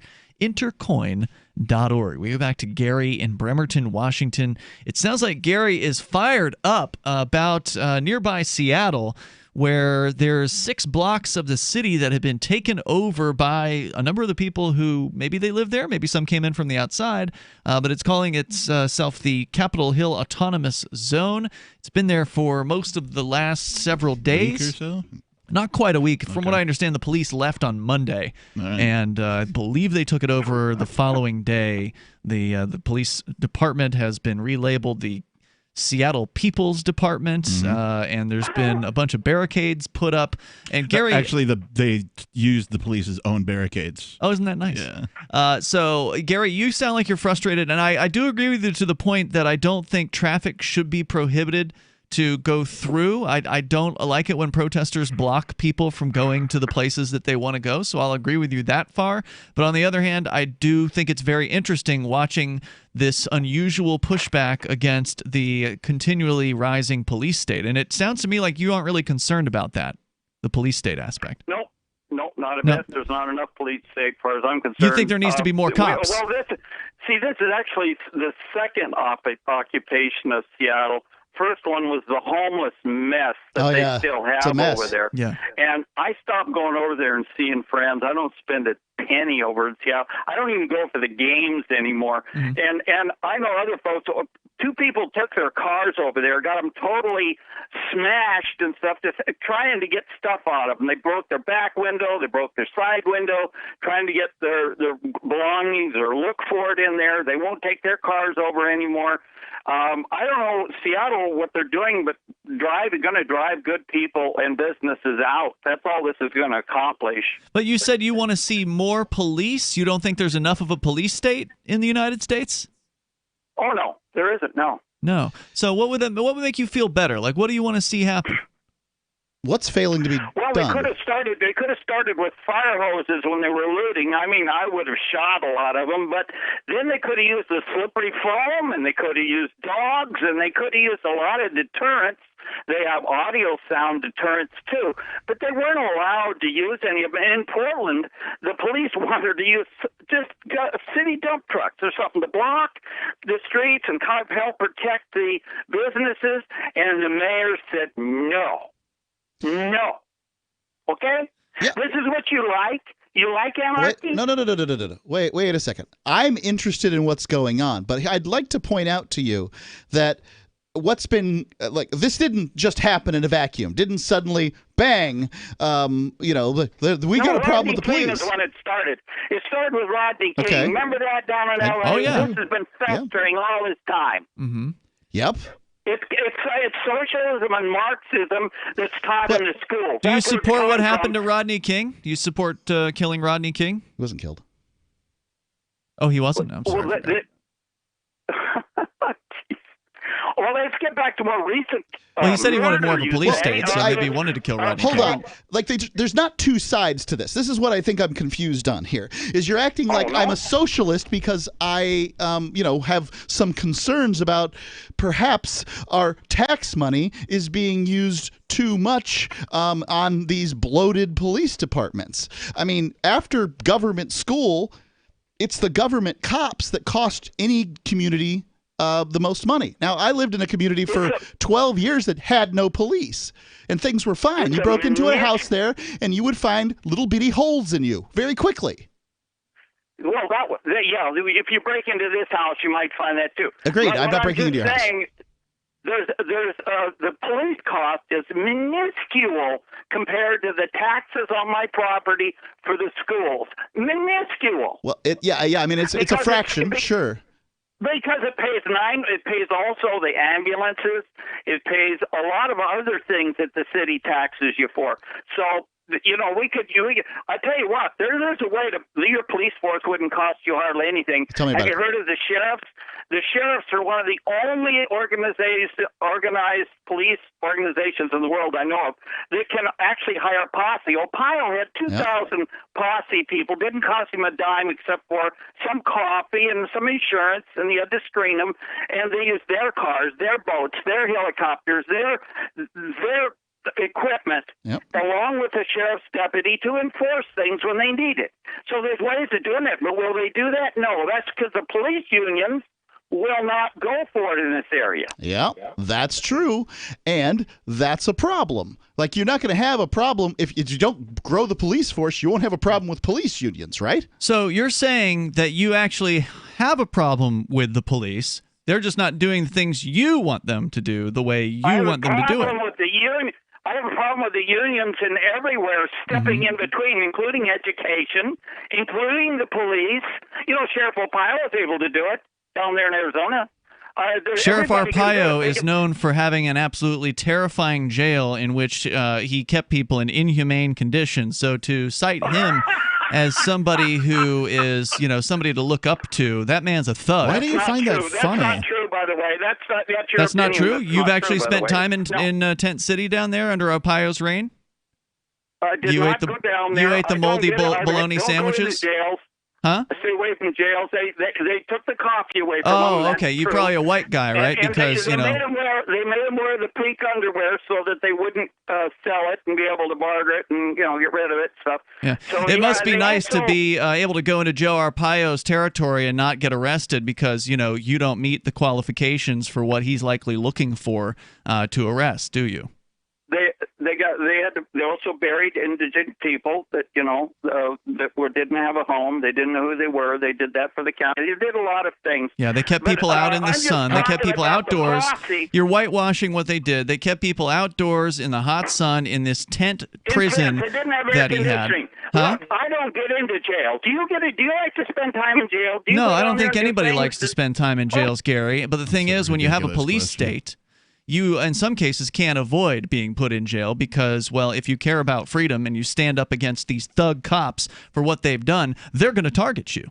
Fact. And they will put peaceful people in jails, and there's all kinds of peaceful people who've been put in jails. You're the kind of guy, Gary, and thank you for the call tonight, that you're the kind of guy that seems to think that everybody who's gone into a jail cell is a bad person.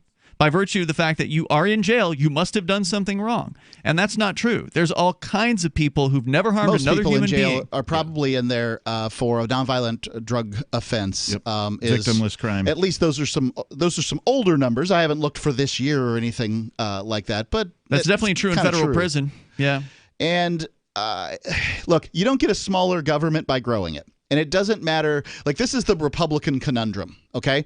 Speaking as a guy who's won office as a Republican 3 times, I'm telling you that this is the problem. Democrats like government bureaucrats. Republicans like government bureaucrats with guns. Well, he's not happy with the police unions, though. So he likes the police, I know, but he doesn't like how they've organized. It doesn't go any other way. When you hire the public sector gets a union. That's right. That's because they want more money. The vast majority of union workers in the country are public sector unions now. They want more of your money. They want more of it now, and they want more of it in the future for their retirement. And they'll get it. That you're going to pay for, whether you like it or not. And if you want to cheer them on, well, eventually they may turn against you, and then we'll see if there's anybody to help you out. 855-450 free like freedom. This is Free Talk Live. You know what's really smart? Wash your hands frequently, practice social distancing, and stay home if told to do so. You know what's really dumb? To ignore your immune system. Right now, more than ever, your health depends on a strong immune system.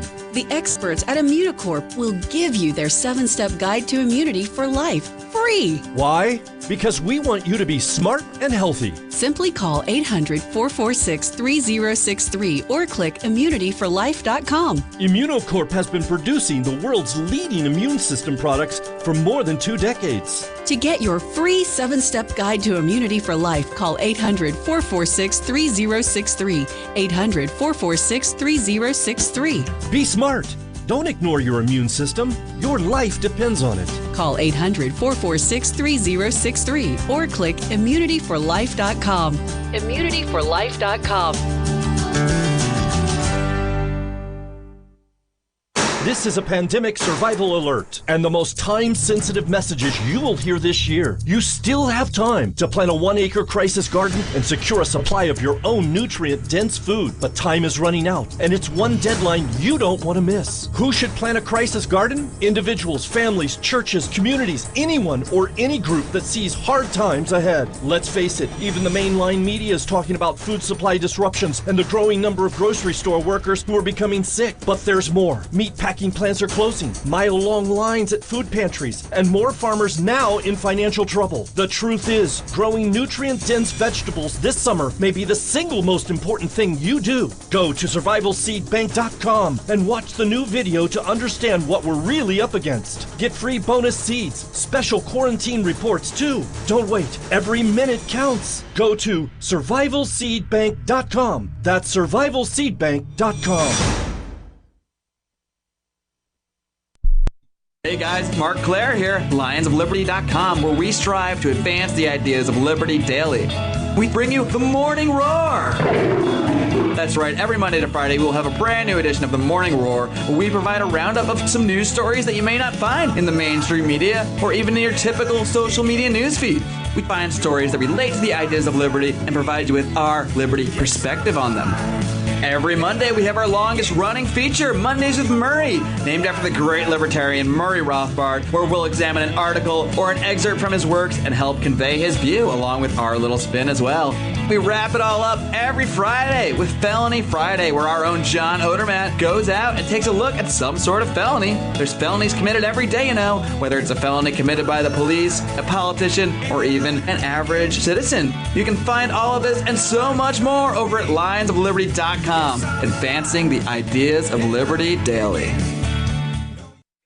So you've heard all 3 hours of the latest episode of Free Talk Live, and you're still hungry for liberty-oriented audio content? Did you know that we have another 24/7 audio stream at LRN.FM? The Liberty Radio Network airs the latest episodes of some of the best liberty-oriented podcasts on the internet around the clock. In addition to recorded content, you'll also hear live shows like Free Talk Live, originating from our Keene, New Hampshire studio. So listen anytime at LRN.FM. That's LRN.FM. Bitcoin.com has launched a trading platform at local.bitcoin.com, allowing you to buy or sell Bitcoin Cash via dozens of payment methods like PayPal, Venmo, bank deposit, remittances, or meeting in person with cash. There are no ID requirements to sign up for and use the site, and all communications between buyers and sellers are encrypted. Finally, a global trading platform that respects your privacy. Visit local.bitcoin.com to get started trading Bitcoin Cash. local.bitcoin.com. You can put the Liberty Radio Network on the air in your area. Visit broadcast.lrn.fm to learn how. Broadcast.lrn.fm.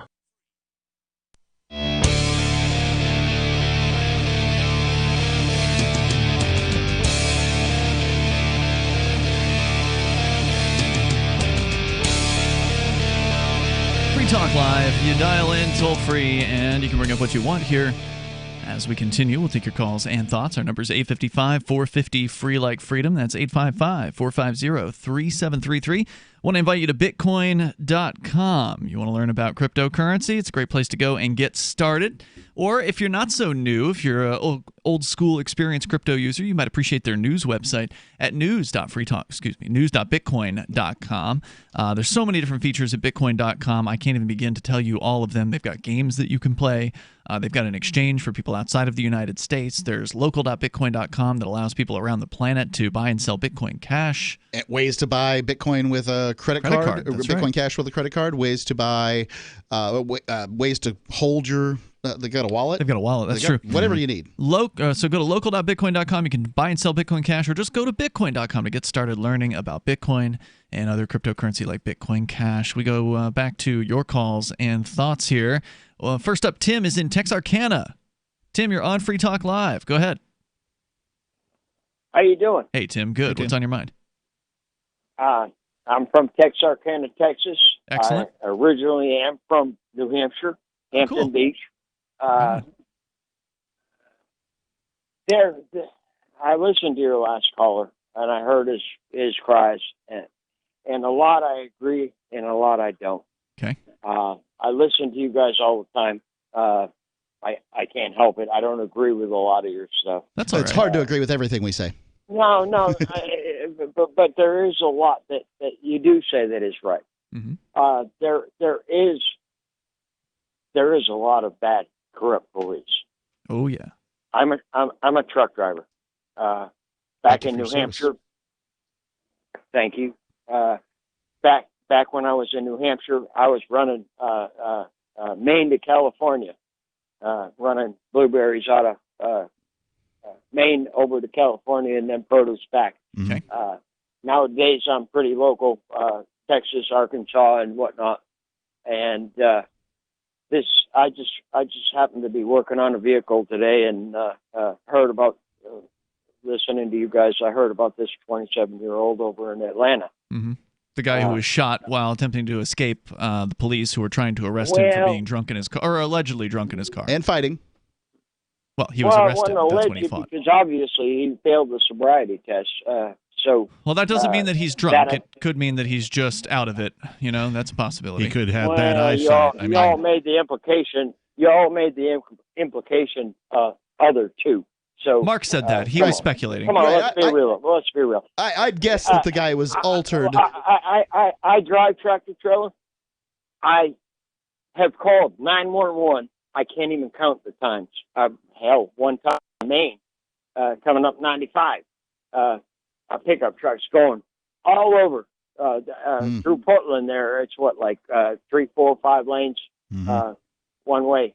And this guy is going back and forth, and I called 911, and I'm like, man, somebody's going to get killed out of this guy. And well, thank God that guy was in Wendy's and he was asleep. Right. Allegedly, he was drunk. Well, I don't know. Maybe the autopsy will tell that. None of that says to me that he deserved to be shot dead. Like even if he did run away, nothing happened that makes me believe he deserved to be shot dead. I agree with that. And now you said somebody made a bad mistake, but obviously, I guess the police officer was a female. Not from what I can tell. They were male officers in the video that I saw. Okay, but obviously somebody was alarmed because he took the taser away from him, and that's kind of funny in that respect. But I guess that puts them on high alert. But somebody made a mistake. Well, Tim, I have a question for you as a truck driver, because I had a story that I brought in for show prep today about truck drivers. So I wanted to ask you the question that this story talks about. Okay. As a truck driver, would you deliver to a city who either defunded or otherwise abolished their police force? Oh, God. I don't know. I'd have to really think about it. Are you asking that question because there may be a fear that they could be robbed or something like that, or that the police are somehow protecting them when they're normally around? This article says truck drivers say they won't deliver to cities with defunded police departments. In a lot of states, as a truck driver, it's illegal for me to have a weapon on board. Mm-hmm. Right. Yeah, I've always thought that was a problem. I mean, a lot of truck drivers live in their truck, right? And why can't they have a weapon to protect themselves? For some of them, they own their truck, and it's literally their livelihood. Well, and a lot of people sort of look down on truckers, too, when they, stop in for, whatever it is they're going to stop in for if they need to use the bathroom, kind of a thing. There's a reputation that truckers have for not being the cleanest people, that kind of a thing. And so, the society kind of frowns on them. I have 2 pit bulls. Now I have one. One died a couple of months ago. I have 2 pit bulls that ride with me 24/7. They're with me all the time. I also have 2 weapons on the truck at all times within my reach. I don't care what the law is. God gave me the right to protect myself. Absolutely. And, I will to the fullest. And I do not want to hurt. I do not want to hurt anybody. Indeed. But if anybody comes near me, I will protect them, and I will protect me. And as is your right, and it's the people in the police departments who are a threat to that right. They're the ones who are out there stopping people from carrying weapons to defend themselves, all the while claiming that they're going to help if you just call them. But that's a bunch of BS because they won't even show up in some cases. It's the politicians that make the rules, and then, I'm not saying the police should enforce them. And the other thing on your side, that you have is with the police right now is, and I'm totally against it, and I don't know where this came from. Obviously, the government and is asset forfeiture. Oh yeah, that's a horrible process. These police departments are thriving on it, and they are. Well, I know of a couple that ran from the north on the East Coast down south, and they bought a house. And they had, $20,000-$30,000 on them, and they were going to use that to fix up their house. And every single dollar bill, it doesn't matter what denomination it is, will test positive for whatever kind of drug that they're testing it for, because it goes through the drug lords and whatnot. Yep, that's true. They got it confiscated, and you have to be a millionaire in order to get this back. Yeah. To fight this in court. And asset and forfeiture, that's got to be shut down. Yeah, agreed. I don't know what president let that go in. That's wrong. Thank you, Tim. Great call tonight. I definitely appreciate hearing from you on this. I just want to mention real quick, truck driving is historically ranked as one of the most dangerous jobs in the country. In 2018, U.S. Bureau of Labor Statistics reported truck driving as the most deadly job in the country. Wow. And let's not forget the fact that many of them, while giving their lives to bring us the stuff that make modern life great, they also shorten their lives, right?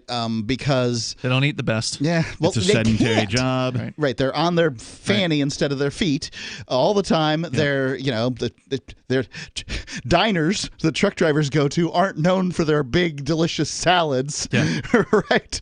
And all this other stuff, and modern day heroes. Those guys are doing amazing work. Right. Yeah, this article was from cdlife.com. To date, 77% of the drivers surveyed through their own app say they will refuse loads to cities with disbanded or defunded police departments. I'd be interested to see what the things were like in those cities. If you're imagining things would be bad, then sure, nobody wants to drive to a place that's bad. Right. Maybe they will, maybe they won't. And all of their concerns were about safety, of course. I don't think that any of these people that are in these, that have taken over these city blocks, are principled libertarians. No. So I'm deeply concerned with what stuff's going to look like in the future. But as far as truck drivers and sort of some people thinking they have a bad reputation, I have never heard that. I told my son, since he's been growing up, that these guys are America's cowboys, right? They're the heroes. And that's my only experience with it. Let's continue with more of your calls and thoughts. Ron is in Myrtle Beach, South Carolina, listening to WRNN. Go ahead, Ron. Yes, when the cops are gone, you'll have what you have in South Chicago. That's what it'll look like. What do you mean? Because the people the people with the guns will determine what the law is. Okay. And it's generally true, right? Well, in Chicago, the people with the guns are the police. No, not in South Chicago. Are you saying the police have abandoned South Chicago? Is that what's happened there? Absolutely. All right, stand by if you want, Ronald, want to hear more about that in just a moment, because what we saw happen in Detroit was when the police abandoned a certain swath of Detroit, the Threat Management Center sprang up and allowed people to hire professionals to train with professionals on how to defend themselves and defend people's property. And there's some pretty interesting market protection solutions that have come about or coming up. Remember when you first heard about Bitcoin? How long did it take you to realize this little project would soon change the world? Do you kind of wish you had gotten involved sooner? Well, now's your chance to be part of the next revolution in money. Intercoin is working to finally make crypto go mainstream. It's designed to be scalable enough to support everyday payments and even elections without the state. Bitcoin was originally supposed to be a peer-to-peer cash system, the way we would all pay one another without having to trust any third party. But instead, over time, it mostly became a store of value. That's because every 10 minutes, the Bitcoin network must put all transactions into a block, and that block can only hold so much. If crypto is to become mainstream, for everyone to use it in everyday payments, we need a new architecture, one that's as secure as Bitcoin while being far more scalable. Check out intercoin.org to find out more, and maybe pick up some of those coins for yourself. I'm crazy about My Magic Mud. This is the most important oral care product created this millennium, and I'm not kidding. We all have different opinions on politics and issues, but we all have mouths. And I want yours to be as clean as possible, with teeth as bright as they were meant to be. I will never be without My Magic Mud. It's a little surprising, but man, does it work. If you only listen to one thing I say ever, go to mymagicmud.com and get 20% off with code FTL. mymagicmud.com, code FTL. If you want to know the latest about Free Talk Live before we go on the air, all you need to decide is how you want it delivered. It's your choice. Visit news.freetalklive.com to receive our usually weekly news updates by email. Plus, we have a Twitter account at twitter.freetalklive.com, and you can follow us on the decentralized Mastodon platform at toot.freetalklive.com. So please follow us at toot.freetalklive.com and sign up for our emails at news.freetalklive.com. You're listening to the live edition of Free Talk Live. Hour number 3 is next after the news here on the Liberty Radio Network at LRN.FM. This is the Liberty Beat, your daily source for Liberty news and activist updates. Produced in partnership with the SNLS Network and listeners like you. Online at snlsnetwork.com. I'm Mick Murrow with your latest edition of the Liberty Beat. Gold is trading at $1,738, silver at $18.34, and Bitcoin is trading around $9,874. Today's gold, silver, and Bitcoin prices are brought to you by Brave Botanicals, high-quality kratom and CBD at reasonable prices with excellent customer service. Brave Botanicals is activist-owned and mission-driven. The Liberty Beat and Brave Botanicals believe so strongly in the power of kratom, we're giving it away for free. Just go to libertybeat.news/free kratom. This is the Liberty Beat at snlsnetwork.com. In the news, conflicting reports about COVID-19 have sprung from both official and non-official sources. On Tuesday, Maria Van Kerkhove, PhD of the World Health Organization, caused a firestorm of reactions from health experts across the globe after declaring in a press briefing that transmission of COVID-19 via asymptomatic individuals is very rare. Minpress News reports that less than a day later, Kerkhove was compelled to walk her statements back, clarifying that in essence, no one really knows. The harshest criticisms to the WHO's comments came mostly from the mainstream press, while the scientific community itself seemed more reserved and, in some cases, concurred. Professor Keith Neal, Emeritus Professor of the Epidemiology of Infectious Diseases at the University of Nottingham, conceded that the role asymptomatic transmission plays in the total number of new infections remains unclear, but symptomatic people are responsible for most of the new infections of COVID-19. Ever wonder where we find all the news to report right here on the Liberty Beat?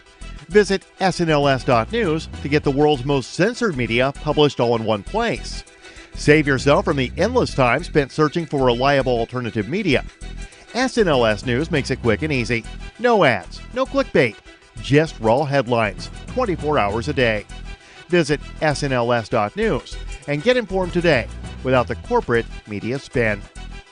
Your news now continues. Last week, a West Virginia law imposing strict reporting requirements for all asset forfeitures in the state went into effect. Enactment of the bill takes the first step that could lead to substantial reforms, including closing a federal loophole that allows police to bypass strict state asset forfeiture laws. Activist Post reports a bipartisan coalition of 2 Republicans and 1 Democrat introduced the House bill in February. The new law requires law enforcement agencies to report extensive details about asset forfeitures in the state, including the type and value of property seized and whether someone was charged with a crime when the property was forfeited. It also requires reporting on federal equitable sharing. Under the law, the information will be compiled on a publicly available website. After police in Seattle, Washington retreated from the Capitol Hill neighborhood, protesters took over the abandoned regime precinct and erected barricades to mark an autonomous zone for several blocks around it. 6 blocks of downtown Seattle have been declared the Free Capitol Hill Zone, or Capitol Hill Autonomous Zone, according to area activists that have taken control of Seattle PD's East Precinct on 12th Avenue and East Pine Street. The Free Thought Project reports journalist Julio Rosas tweeted photos from the zone, including flyers demanding that Seattle PD be defunded, and declaring that police will, quote, always be racist because capitalism requires inequality, end quote. Police Chief Carmen Best confirmed that her department evacuated the precinct on Monday evening as an exercise in trust and de-escalation. 2 days earlier, Seattle PD used flashbangs and pepper spray to push back demonstrators at 11th Avenue and Pine Street, just a block away, after they had moved a security barricade and allegedly threw objects at officers. Support for the Liberty Beat is brought to you by the Homestead Guru. The Homestead Guru is an educational website offering tips, tools, news, stories, and commentary on everything homesteading. Topics include green homes, gardening, animal husbandry, do-it-yourself, home remedies, alternative energy, survivalism, unschooling, and more. Those details are found online at thehomestead.guru. This is the Liberty Beat, powered by the SNLS Network at snlsnetwork.com. I'm Mick Murrow, reporting for the Liberty Beat, reminding you, spread liberty with a smile.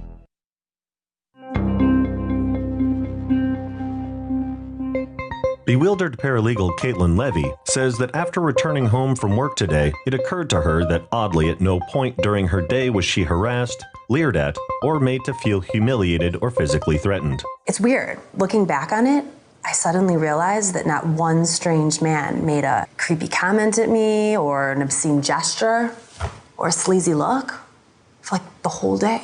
How can that be? The 29-year-old told reporters that even at points in her day when she is traditionally almost certain to be made uncomfortable by at least 1 or 2 leering male strangers, not a single such instance occurred. I actually got to walk from the train to my office and never once catch some weirdo smiling at me or looking me up and down or slowing down his car to yell some shit out the window at me. I felt weirdly safe or something. This is the Onion News Network.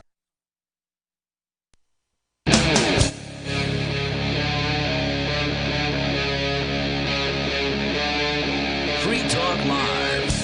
It's Free Talk Live, and you can join us here the third hour, kicking it off Join on us. The live Saturday edition with you tonight. It's Ian. The Captain. And Mark. 855-450 free, like freedom. That's 855-450-3733. So we've just been kind of generally talking about the Capitol Hill Autonomous Zone. We haven't gotten into detail on it like we did over the last 2 nights. So if you want to hear a lot more about what's going on in Seattle, check out our Thursday and Friday night episodes. We got into it quite a bit over the last couple of days. And by the way, last night we read the demands list that some of the protesters have in the Chaz there in Seattle, and most of them were fairly reasonable when it came to their justice-related demands. And then they went off the deep end because they don't understand economics very well in their economic demands. Few leftists do. Yeah, they were pretty leftist, but there were like 19 points on their justice demands, and I think we agreed with like 18 out of 19 of them, or 17 out of 19. What I really like about the Chez situation, if you want to refer to it as such, is that, and we've seen this time and time again, a community fires their police force or otherwise, can't afford to keep it going or whatever. Nothing happens when people are just left to their own devices to be free to make their own choices. Like, everything is fine. Usually there's some kind of overarching police presence, and I believe that's what the caller was talking about. Well, let's get back to Ron in Myrtle Beach. Ron, can you briefly recap what you were saying earlier for our listeners just tuning in? Listen, well, when the police are gone, the people with the most guns are going to be in charge. Mm-hmm. In Los Angeles, it'll be the drug cartels, because who's going to stop them? Nobody. Well, California isn't a place where they respect gun rights, so the individual doesn't really have the right to bear arms effectively in California with in any significant mean beyond like keeping a gun in their safe in their house or something like that. So really, with no police, there are no gun laws, because there's nobody to enforce anything. Yeah, that sounds like a good thing, right? Like, if you don't have the police around, then if people can actually defend themselves, then you will have people being able to defend themselves in their businesses and things like that. But who's going to defend against the drug cartels that with what? Well, generally, the drug cartels leave peaceful people alone. So unless you're a competing drug gang, you typically that wouldn't be the question. That wouldn't be where I would want to take this. What I would, Mike. First off, do you? What's the caller's name? This is Ron. Ron, do you live in the city or the country? City.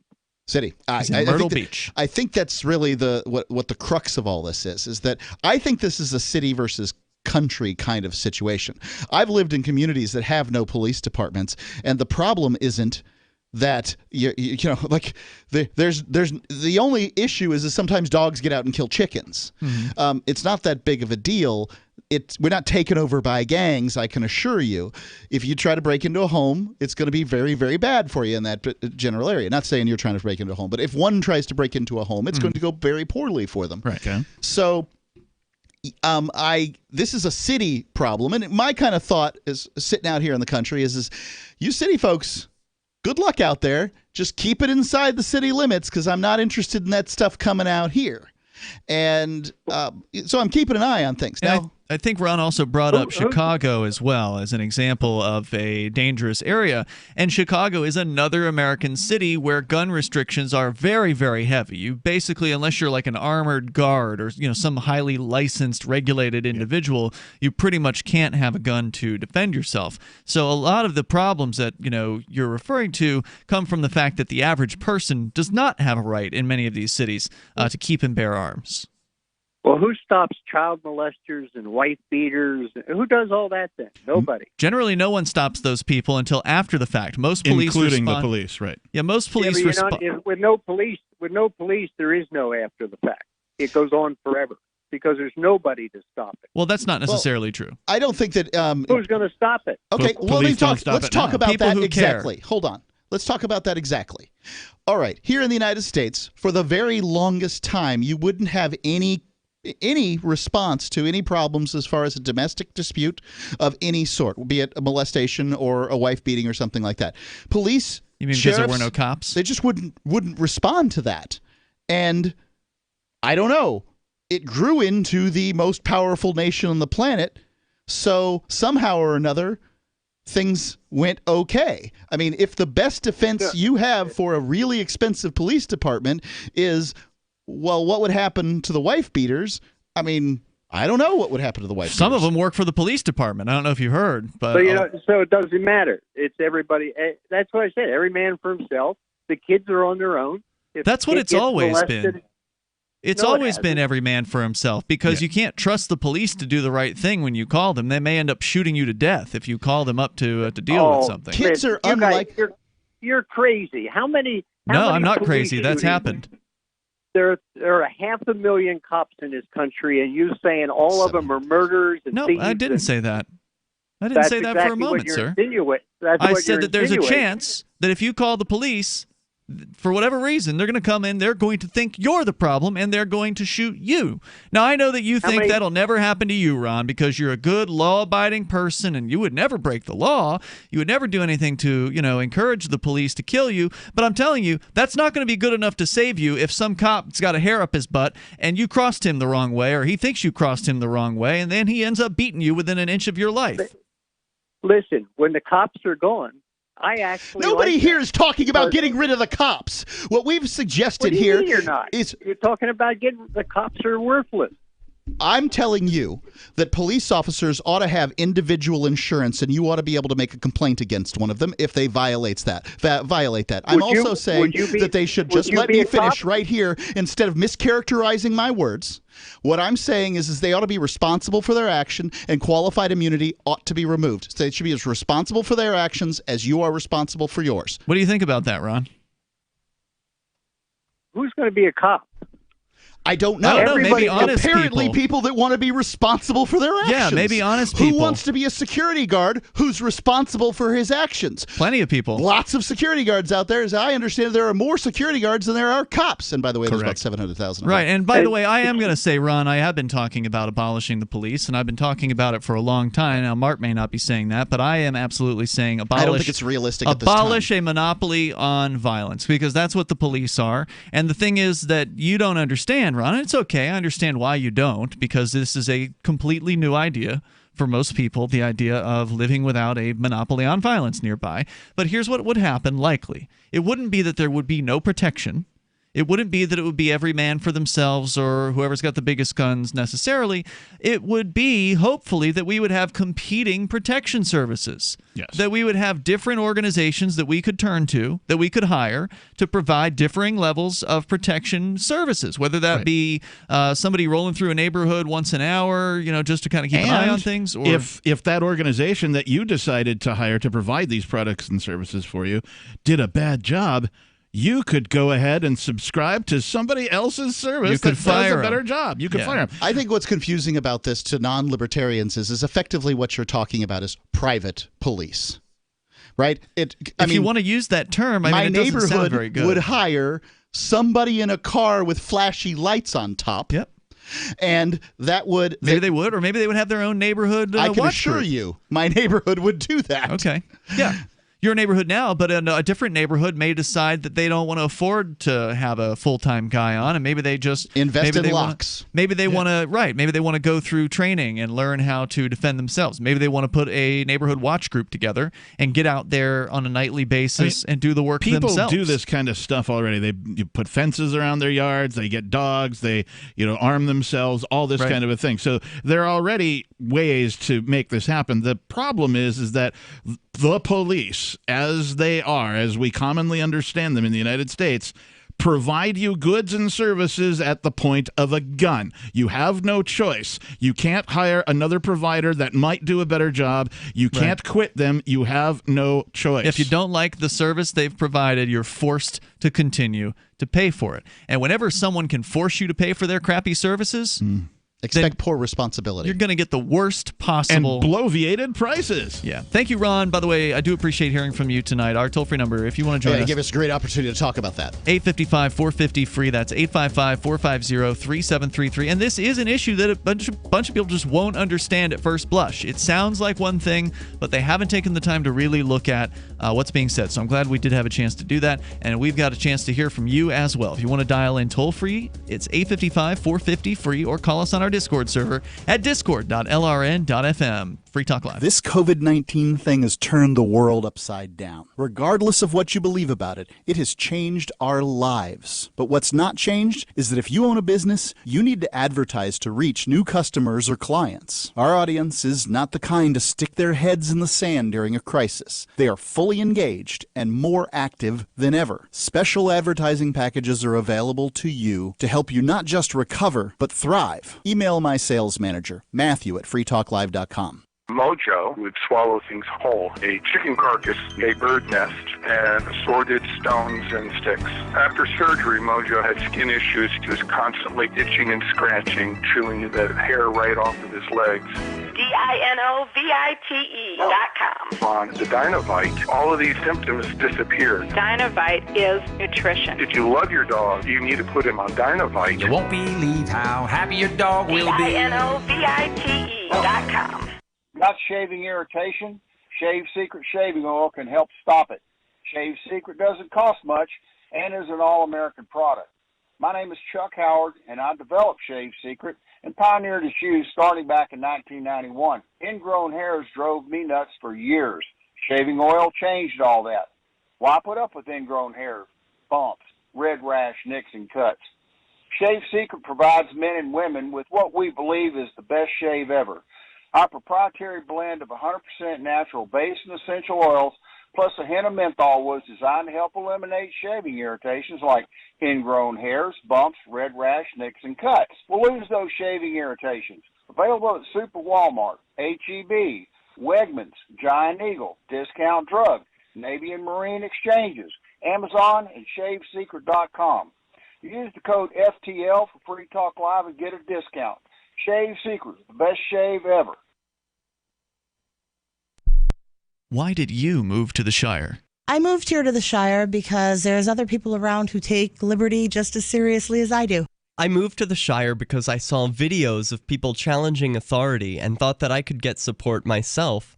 It called to me, like, do this, right now. I wanted to be around people like me who got it, and once I got here, I knew there was nowhere else that I wanted to be. I've always wanted to change the world, so I moved to the Shire to join people who were actually working towards doing the same thing. The people here are awesome, loving, and positive. It was for the adventure and for the feeling of something important is happening here, and I just wanted to come to sort of be part of that. Visit ShireSociety.com to read and sign the Shire Society Declaration and learn the reasons why, if you love liberty, you should immigrate to the Shire. Plus, connect with others via the forum at ShireSociety.com. That's ShireSociety.com. LRN.FM now has a Discord. Discord is a free text and voice chat platform, and we now have our own server with a bunch of channels at discord.lrn.fm. You can join other listeners as they chat about various things during our live shows, or anytime, day or night. Discord software is available cross-platform, so you can have it on whatever device you want and take your chats anywhere. Join our Discord at discord.lrn.fm. That's discord.lrn.fm. There are basically two types of advertising, direct response and branding. Radio's great for direct response with its low cost to listener ratio, but audio can't be beat for branding, which is a longer-term endeavor. You want to be the first thing that someone thinks of when they think about your product or service. If you have a local business that you want kept top of mind in your community, call the station. If you need national reach, Free Talk Live's got around 200 radio stations, millions of monthly listening sessions, can suit all budgets, and if we don't think we're right for you, we'll tell you. Email me, mark@freetalklive.com. Help get LRN.FM into more ears. Visit promote.lrn.fm for a free bumper sticker, flyers, banners, graphics, and more. Promote.lrn.fm.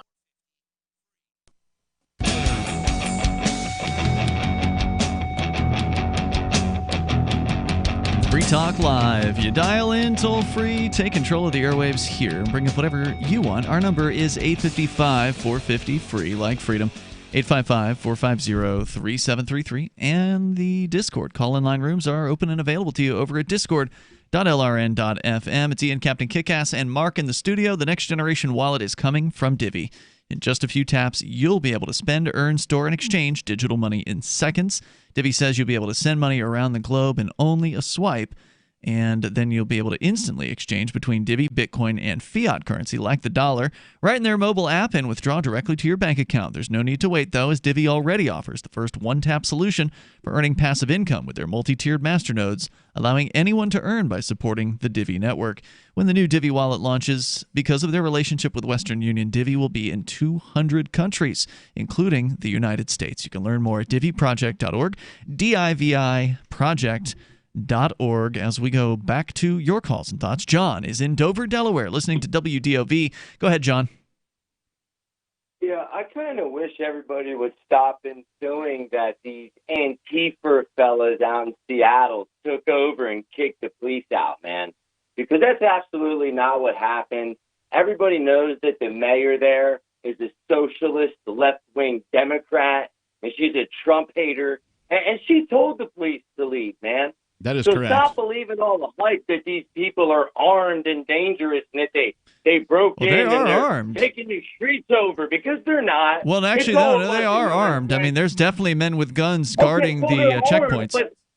Armed, but they're armed, but there's nobody going in after these guys. Yeah. If there was armed people going in after them, I'm sure that they would lay right down like the children that they are.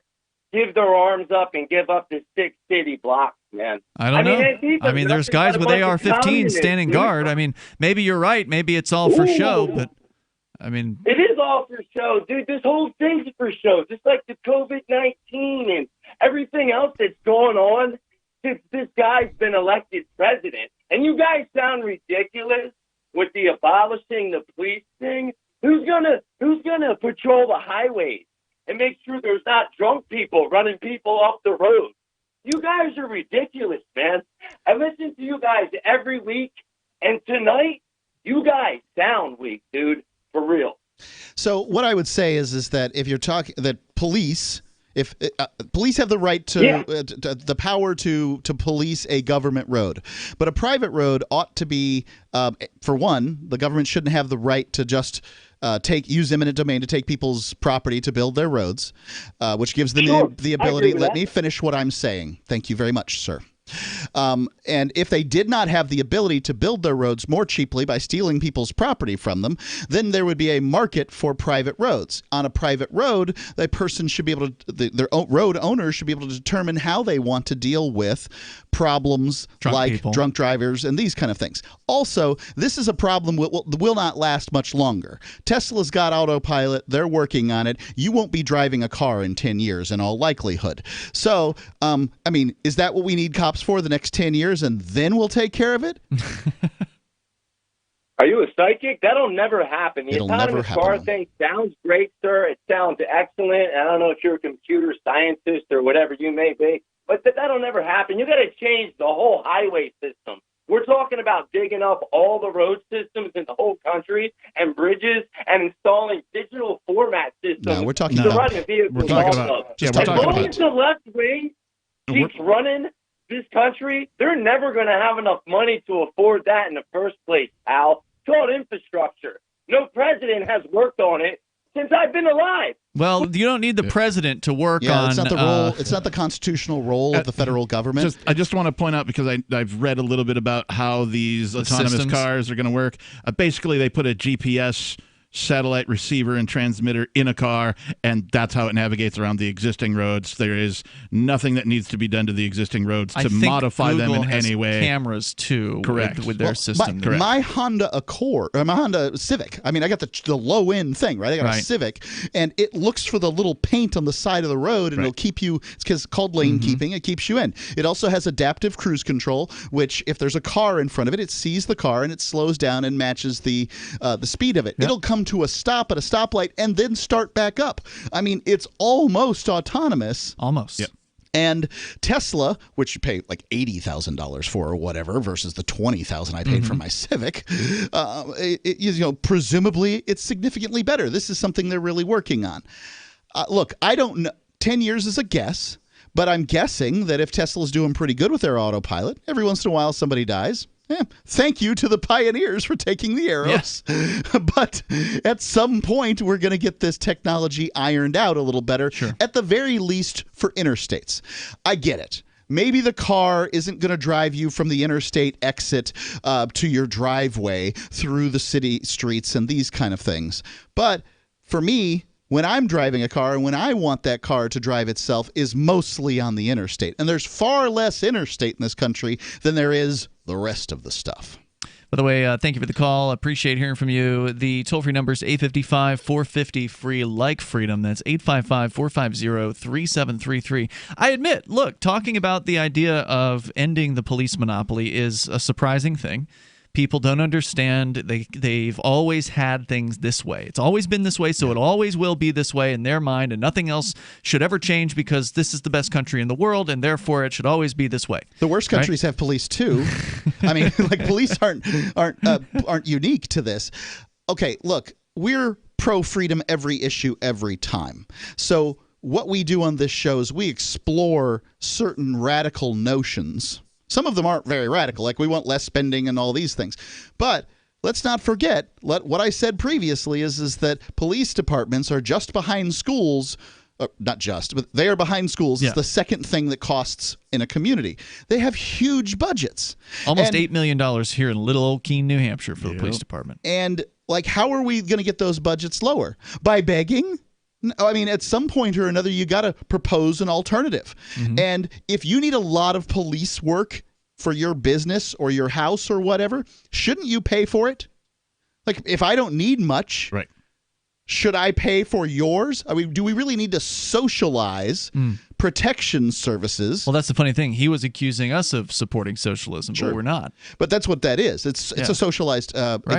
Really, the people who need police the most are the larger companies and these sorts of things. The companies should be bearing a greater cost. But instead, what is it? What happens? The same thing that happens with fire services. Fire services is a socialized cost of fire insurance companies.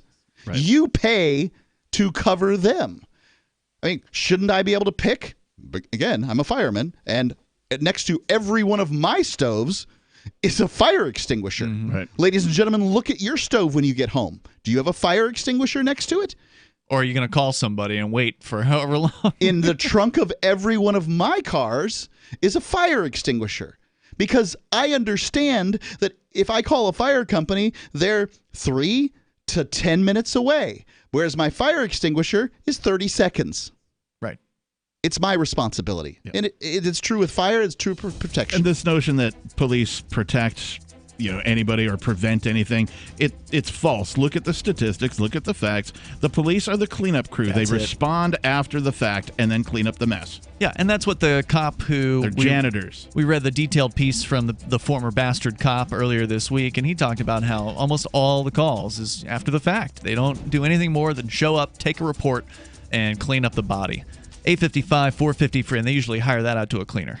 Bitcoin.com has launched a trading platform at local.bitcoin.com, allowing you to buy or sell Bitcoin Cash via dozens of payment methods like PayPal, Venmo, bank deposit, remittances, or meeting in person with cash. There are no ID requirements to sign up for and use the site, and all communications between buyers and sellers are encrypted. Finally, a global trading platform that respects your privacy. Visit local.bitcoin.com to get started trading Bitcoin Cash.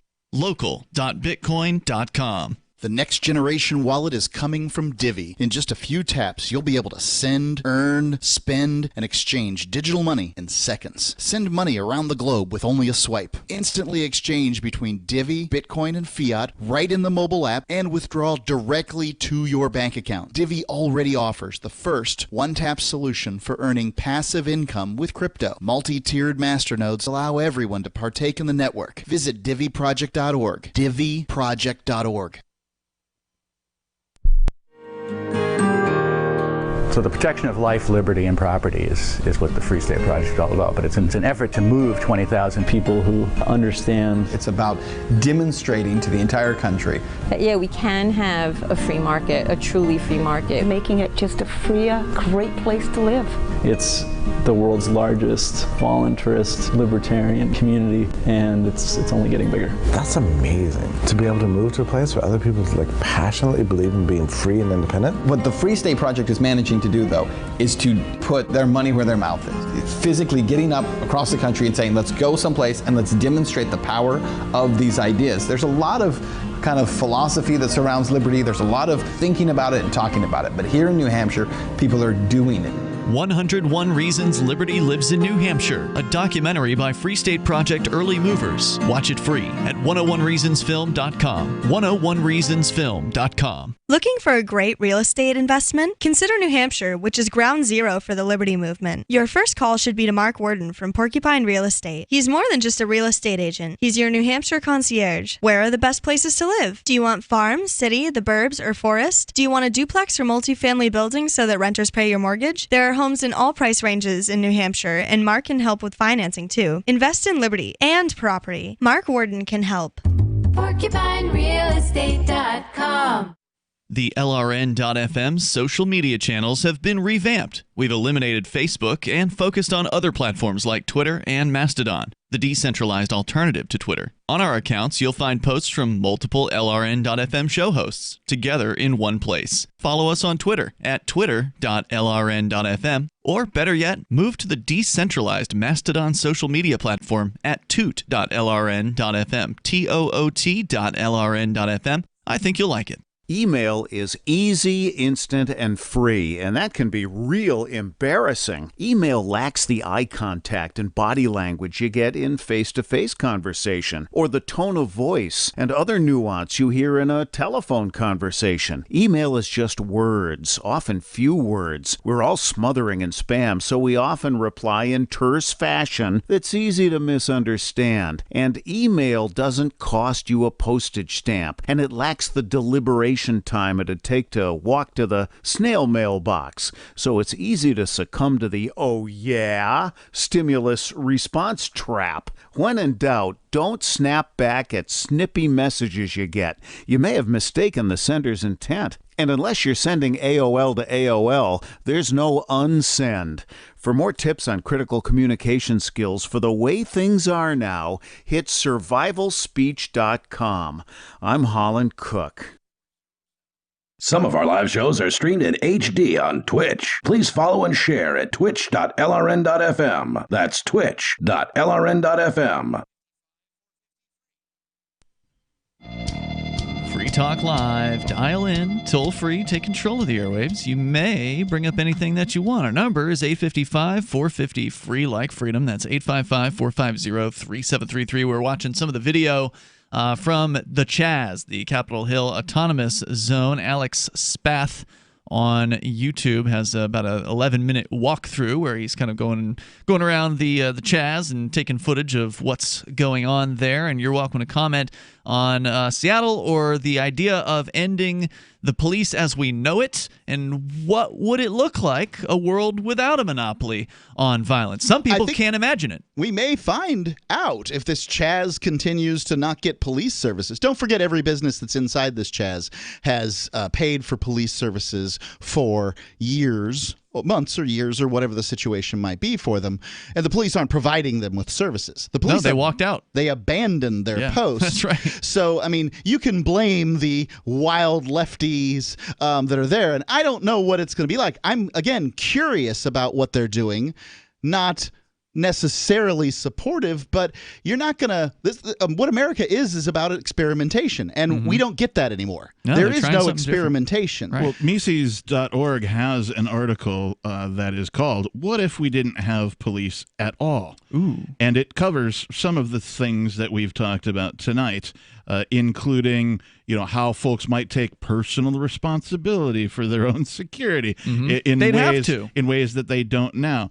It also talks about, how some of this, the products and services that people believe police provide could be provided in a better fashion for less cost and in a more efficient way with more choice, through private entities. So, and it talks about, one study found that only 13% of burglaries in the United States take place in occupied homes, while in countries with strict gun control rates of gun ownership, such as the Netherlands, Britain, and Canada, more than 40% of home burglaries invasions take place while owners are home. Because they know they're not going to run up against a gun. Right. They can just overwhelm them with whatever, if you get more than a handful of guys to go in, and you're going to overtake whoever's inside. Right. Military Strategy 101, the worst place to try and take over is a heavily armed populace. Yeah, you don't want to do that. The old saying is, God made man, and Sam Colt made him equal. Let's talk to Mike. He's in Gold Bar, Washington. Lots of calls coming in from around Seattle here tonight. Mike, you're on Free Talk Live. Hey, I'm glad you guys are still on KBKW on the weekend. Hey, yes, Captain, sir. how you doing? And the other guys, how are you guys doing? Thank you. I wanted to tell you a quick truck driving thing for the captain, and then I wanted to briefly talk about Seattle. I was robbed in San Francisco on 3rd Street. That is an African-American area, and I'm a white guy, and a lady just climbed in the cab of my truck while I was loading it. She took my phone and she took $400 out of the company envelope. Wow. She was a very nice lady and gave me my phone back to call the police. So it took 20 minutes to get through to the police. It took an hour and a half for them to come to the scene. They actually found her. I got a business card with a case number on it, and I'm pretty sure the cops got the rest of the money that she hadn't spent yet. Yeah, when seconds count, police are minutes away. And that is when there is a police force there. So let me just follow something here. You had a truck at a gas station. I hauled Asian commodities from the Bay Area to Seattle for 3 years, and that was the only trouble I ever had. A lady just got my envelope while I was loading. She crawls into the cab of your truck while you're busy. She grabs an envelope of cash. Phone. She grabs your phone, and then you confront her, and she gives you the phone back, but runs with the cash? She gives me the phone back, and she has all my invoices in her purse, and she's got my manila envelope, which is company money to go through the tolls. There's $400 in there. So she gives me I just walk behind her and I ask, ma'am, I please give me my phone. And she turns around and gives me the phone. Huh. So I call the cops. This is a neighborhood. And I mean, when I went around the corner, my life was in danger. Mm-hmm. It is not a place to be in the evening.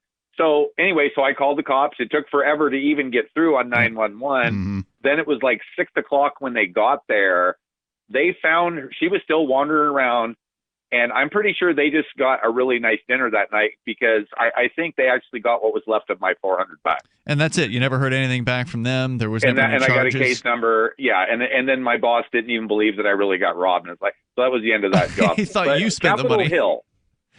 Yeah, go ahead. Sorry, right. Capitol Hill. Anyway, so it all worked out, and they weren't Right. So basically, you wasted your time. You didn't get any of your money back. I mean, had you known that you were going to completely waste your time, it was the company's money. Right. So you had to call it in. You had to call it in because it was the company's money. I see. Right. Because otherwise you could have just just gone, gone home, not wasted your time sitting there waiting for these cops. Right. So briefly on Seattle. So my best friend was an artist. He lived next to the Chicken Soup Brigade on Capitol Hill. Oh, yeah. I have seen everything you can imagine, and the captain knows what I'm talking about. There's a lot of free enterprise there. There's a lot of underground sales. You can buy a plane ticket from a private party on Capitol Hill. The guy from Bremerton, the closest that he's ever been to Capitol Hill is probably 9th and Terry, where you can still watch women behind glass for $20. He's afraid of Capitol Hill. And if Capitol Hill was burning for any other reason than it's burning, he would be first in line with hot dogs if the cops were there because he hates Capitol Hill. He's afraid of that culture. So, of course, it's all wrong happening on Capitol Hill. But if it were happening and they were just burning Capitol Hill for some other reason, like a bunch of bikers, he'd be jumping up and down right now. Yeah, I have to agree with you, Mike. That's part of the problem. Capitol Hill is a very, very artistic, radical, you name it, goes on there. And a lot of people are afraid of it. And let them have it and see how it goes. Yeah, let them have it. Why not? Right. And I think that's really the thing that guy would not care. The caller from Bremerton couldn't give a rat's you-know-what under any other circumstances. He'd be happy that it's burning. Thank you, Mike, for your call tonight. I appreciate it. At this point, all we can get is sort of conservative media repeating the lines from the police, which is that, hey, there's a warlord down here. They're charging people to get in and all this other stuff, right? And it may be true. There's no evidence, though. But at this, that's not what people are saying. Who aren't the police? That's not what journalism is, ladies and gentlemen. Reporting the police and what they say. You mean? Right. Well, I mean that is. But you go and you check. Like, can you get somebody to charge you money? And find one crazy hobo. Surely there's something in Capitol Hill where you can find somebody charging. At the very least, let's see the video of it. Yeah. Let's see the people going around and extorting shopkeepers, because I haven't heard at this point, I haven't heard one shopkeeper on film saying, hey, there's a problem. I can't believe these hippies are taking money from me, or whatever they're doing. There's been none. And I don't understand myself why it's so difficult for people to just consider that perhaps the experiment of a monopoly on protection services isn't the greatest idea. I personally can't figure out why people can't just for a minute imagine. Just sit back for a minute and just imagine what that would be like. Try and find what might improve with that situation. Right. Well, everything would improve. Response time would improve because you'd have competing organizations competing for your contract, your business. So it'd be like the old Domino's 30 minutes or less guarantee, except it might be 5 minutes or less or something like that, right? Like they would do it as best as they could for the lowest possible price. Imagine your insurance company providing you with a gun because you renegotiated your contract and signed up for another couple of years. Right. I think that you guys are right that in fact basically private police forces, security agencies, that these things wouldn't even be that radical of a notion if we tried them. However, I think that the idea that police do not or should not be responsible for their actions in the same way that every other citizen is, what we call qualified immunity, is like just floating that out there. People say, well, nobody would be a cop. That's what the guy said. Well, I mean, look, there are more security officers in America than there are cops, and none. They don't get paid as much. Of those security officers have qualified immunity. That's right. So they're working under full legal liability for their actions. I mean, that doesn't seem to hold up. No. That's all. What you would lose is the corrupt cops. You'd lose the ones who were getting to become police because they knew they could get away with hurting people, because they knew they could get away with murder. They knew they could get away with shooting dogs, raping people, and all that in those positions. Well, let's just think about any other line of work. Let's make the people who do it not responsible for their actions. You're going to get bad results. Is that going to go well? Going to get bad results. Yep. Toll-free number is 855-450-FREE. That's 855-450-3733. Moments remain here tonight on Free Talk Live, but we've got enough time for you if you dial in now. Houseflies defecate every 4 to 5 minutes, spreading diseases and germs. Protect your food and your health with Bug Assault, a miniaturized shotgun which utilizes ordinary table salt as ammunition. Non-toxic, no batteries required, only $39.95. Use discount code GCN and get an extra 10% off your purchase at bugassault.com. Fire your fly swatter. Get your Bug Assault today. Attention gardeners, if you need to grow nutritionally dense vegetables or medicinal herbs this year, listen, because a bioactive superfood for plants is now available. This all-natural superfood for plants is so effective at producing maximum plant growth in minimum time that it almost forces plants to grow, even under the worst light and soil conditions. It's called Proto-Grow, and it's truly remarkable. Vegetables grow faster and contain more bioavailable vitamins and trace minerals. Plants that rarely bloom will flower constantly. Sickly plants become vibrantly alive. Medicinal herbs become super potent. Flowers become more vivid right before your very eyes. Proto-Grow also improves the taste quality of all your garden vegetables. That's because it's more than just an all-natural superfood for plants. It's a proprietary blend of bioactive sea nutrients that contain the basic building blocks of life itself, which is why Proto-Grow even renews your garden by increasing the microorganisms in the soil. Learn more at growlikecrazy.com. That's growlikecrazy.com. Get special pricing for network listeners right now at growlikecrazy.com. Silver has always been nature's very own antibiotic, and only one system allows you to generate an endless supply of natural silver solutions. Silverlungs.com. You'll find no wild claims or pseudoscience, just a lifetime of nano-sized pure silver solutions. The Silver Lungs generator allows you to make your own, so stop paying for silver solutions. The unique lung delivery system targets respiratory infections where other silver solutions simply cannot reach. See the Silver Lungs generator and lung delivery system at silverlungs.com. That's silverlungs.com. Free Talk Live. Wait till you hear the least popular girl's name for 2004. We'll start with Rack. Crumpet. Well, Crumpet's kind of funny. Someone named their little girl Willie. Cannelloni. Cannelloni. Lasagna. Tasty. And Biff. Yeah, Biff. The These least are girls' popular name. names? The least popular name. These of are all 2004. made up, folks. I don't Do not care. believe this nonsense. This is not news. I don't care. I haven't laughed this much all week. Oh. This may be my favorite. Rumpy Pumpy. Now, how could you think that one up? I mean, if you were faking this list, I could understand that you could fake Donald Duck or Scrooge or Pork. But how do you think of Rumpy Pumpy?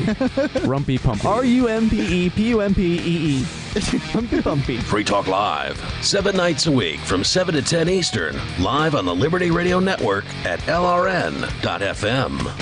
There are lots of ways to listen to Free Talk Live. Our podcast has been around since podcasts began, and now the FTL feed is loaded with content besides our full show archives. Did you know that we make it easy for you to customize your podcast subscriptions? We have different feeds, one that includes only our full shows, one with just the Daily Digest, and our main feed that includes everything. You decide what you listen to. It's quick and easy to customize your feeds at feeds.freetalklive.com. That's feeds.freetalklive.com.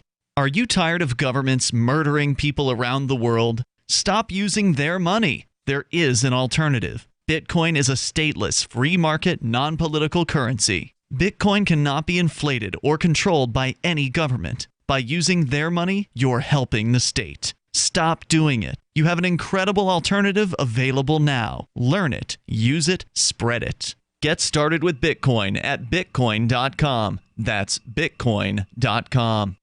Love what we do? Please help support our international satellite channels at patreon.lrn.fm. That's patreon.lrn.fm.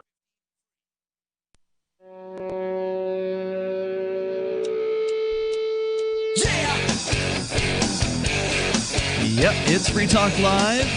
Remaining moments are happening now.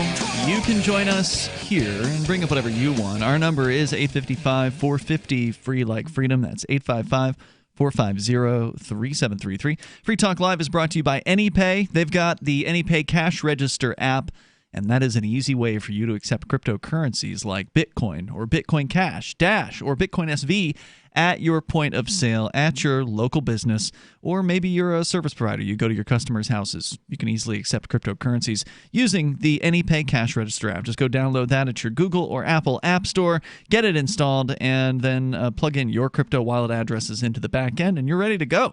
We're talking about a moments-long process. This will not take you very long at all to get rolling accepting crypto. And AnyPay makes it super easy, plus it's free to you, the merchant, to accept cryptocurrency. So there's really no reason not to do this unless you don't want to be on the cutting edge. You want to be the last person to the party. I would say get into it now. Go to get the AnyPay Cash Register app. As we continue here, Jason is on the line. He's in Colorado. Jason, you're on Free Talk Live listening to LRN.FM. Ian, it's time for another edition of Would You Rather. Okay. Would you rather see the police defunded or the Federal Reserve abolished? Ooh. I'm going to go right ahead and do this one. Let me hold on. Let me ask a question to clarify. Okay. Along with the abolishment of the Federal Reserve, would it be replaced by nothing, meaning the marketplace would then provide currency? And decide what money is? A good old-fashioned Ron Paul nothing. I'd say get rid of the Federal Reserve. Captain, what do you think? I think I would also say Federal Reserve because I think the byproduct of that would be the elimination of police as we know it, as the monopoly on force that exists. Yeah, I would rather see at this point in the world, I'd rather see police tweaked than abolished, although I don't think it's the biggest, most radical step. I'm just saying I don't think people, like, you hear what happens when you say it here on the radio, well, let's abolish the police. And people are like, their sphincters pucker, and they're like, what? Right?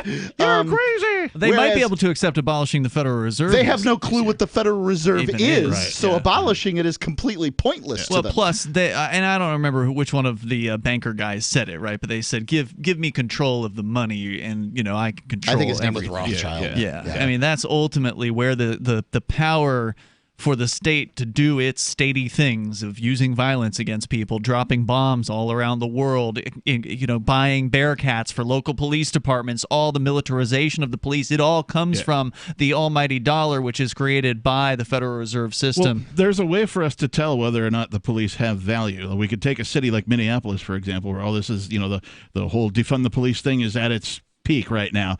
We could just employ, I think Adam turned me onto this idea, that is take the police force, the 13th precinct, whatever it is, all the people there, you guys, you get the building, you get the cars, you get all the equipment and all that kind of thing. Now turn it into a business and see if you can make money at it. Because if you're valuable, if you're providing a valuable good or service, you will be able to make money at it. People will buy your product and service. So you just give them all of the resources that they already have, but then you're on your own. Make it into a business. Jason, what's your answer to your own question?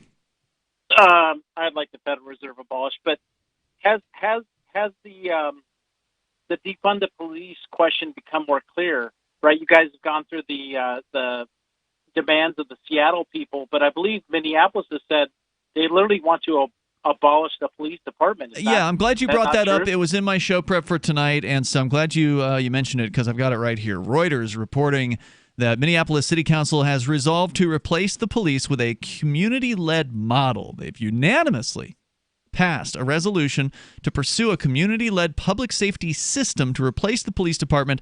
The move comes days after. Well, it's a government. Does a government monopoly by any other name smell quite as sweet? Don't get too excited, Captain. I know. Right? Here in New Hampshire, we don't call it the police. We call it the Department of Safety. The move comes days after a veto-proof majority of the council voted to disband the police department after the country erupted in protest over the killing of George Floyd. And then rehire everybody in the department to do jobs for the new community-based whatever. Then, according to... Is that what's happening, Mark? Well, that's a guess. It's not clear right now what's going to exactly come forward, but the movement to defund the police, if some advocates have termed it, predates the current protests. More than a dozen police officers expressed in an open letter that they condemned the actions of Officer Chauvin and expressed support for police reforms. The city's mayor stopped short of vying to abolish the department, although this week said he supported massive structural reform to revise a structurally racist system. According to the resolution, the City Council will begin a year-long process of engaging, quote, with every willing community member in Minneapolis, unquote, to come up with a new public safety model. So they don't have anything yet. 100% voluntary. We're going to start a conversation with the community. This works well. Well, they don't know what they want to do, right? Like they are trying to centrally plan another solution. And it's going to fail because of that, right? So we know that central planning causes huge problems. We've seen it happen before. They're going to try something different. It may be better in some ways, right? Like the idea of having mental health professionals respond to a mental health call instead of a bunch of men with guns. Right. That's probably not a bad idea. So, there are some things, even with the one-size-fits-all system, that can be made better. But will they? I don't know. Police throughout Europe managed to kill far fewer people. Mm-hmm. Yeah, that's true. Even Canada has half of the per capita people killed, and they have a wild ethnic mix. They don't even have guns. The Bobbies don't even have guns in the UK. That's because they're mounted on horses. They don't have the opportunity. I thought they rode moose. Jason, thanks for the call, man. You're right. I appreciate it. The article is correct in that it maple-powered moose. It points out that the institution is inherently racist. It's also inherently violent. It's also inherently murderous. It's also inherently thieving. It's also inherently all these other things. I don't know that the institution. How can an institution be inherently racist? Well, let's see. Police evolved from slave patrols. That's a factor. That's a long time ago. But I mean, how else is it not in? I mean, what happens when two black cops shoot a white guy? This happened. I mean, I can pull up the news story for you. Well, I'm not saying it's always racist, but I'm saying you said it was inherently racist. Inherently, but it's also inherently murderous. So, you've got agents of the state. Why has the police department of Iceland only shot one person over the course of 50 or 60 years? I don't know. It's because there's cultural differences. It's because there's a difference in training. There's all kinds of things that can be done. But isn't it possible, Mark, that the cultural differences include a long culture of racism within this particular establishment, going all the way back to the slave catchers? They taught their sons, they taught their grandsons, and so on. Police departments aren't an establishment. They are more than 100,000 establishments across the country. So some are more racist than others. That's true. So and we just don't know. To me, the I racism... do think, here's what I think. I think that police departments, if we're going to keep them, and I suspect we will, that's just me looking into the future, 2021, there will be police departments, that they probably should make an effort to make the police departments demographically match their constituency. That will be less distasteful. So in Ferguson, when you have an 80% white police force ruling over a 80% black it's definitely bad optics. That much is true. And if they did do that, then we would probably still see the same abuses going on. Because people in with monopoly control tend to that aren't responsible for their actions, regardless of their colors, act in a certain way. Yes, exactly. And you will still see black police officers oppressing black people and white police officers oppressing white people, because it's the oppression that's the problem. It's the violence. It's the monopoly on violence that is the problem. That is from which the issue from which all of these other things likely spread, from which they spring, and this is what needs to be addressed. It's not going to be addressed. Minneapolis is not going to replace a one-size-fits-all monopoly on violence with nothing, or let the marketplace decide what to do with it. They're going to try to cook something else up to put in its place. It's hard to get too excited about what will likely be a bureaucratic, frustrating governmental process that will likely not satisfy any of the people involved. I really want to be optimistic and hopeful, but I do we've too. all seen what happens. It's when the government. I'm hoping mental health professionals respond to mental health calls. I think that would be an improvement. Yeah, a big improvement in a lot of ways. Abolishing the war on drugs would be an improvement, but I don't know if that's on the table. I don't know if anyone's talking about that. Right. Is all you have to do is decriminalize it. Look at what happened in Portugal. Real decriminalization, not this term that governments like to throw around. Mm-hmm. Well, our very own Aria DiMezzo is running for sheriff here in Cheshire County. A real solution. And yeah, F the police. F the police is her campaign slogan. That's right. I think it's actually going to be her web URL as well. Nice. But it's spelled EFF. That's fine. All right, so we are out of time for tonight. LCaptainKickass.com is where you can go to get more of him. And Mark, you're back tomorrow night for the live Sunday episode of Free Talk Live. So if you didn't get in tonight with your calls, you can do it tomorrow. We will look forward to welcoming you then. And online in the meantime at freetalklive.com. Of course, we'll keep our eyes on what's going on with Minneapolis. And if you hear more than we do, or you want to get something out on the air with us, that's why we're here. A lot of the stuff we learn about comes straight from you, the things that you clue us into. So definitely appreciate your participation, especially the folks calling in from around Seattle tonight. So thanks for the clues. And we'll see you tomorrow. Online in the meantime, enjoy your weekend. It's freetalklive.com. Remember when you first heard about Bitcoin? How long did it take you to realize this little project would soon change the world? Do you kind of wish you had got involved sooner? Well, now is your chance to be a part of the next revolution in money. Intercoin is working to finally make crypto go mainstream. It's designed to be scalable enough to support everyday payments and even elections without the state. Bitcoin was originally supposed to be a peer-to-peer cash system, the way we would all pay one another without having to trust any third party. But instead, over time, it mostly became a store of value. That's because every 10 minutes, the Bitcoin network must put all transactions into a block, and that block can only hold so much. If crypto is to become mainstream for people to use it for everyday payments, we need a new architecture, one that is as secure as Bitcoin while being far more scalable. Check out intercoin.org to find out more and maybe pick up some of those coins for yourself.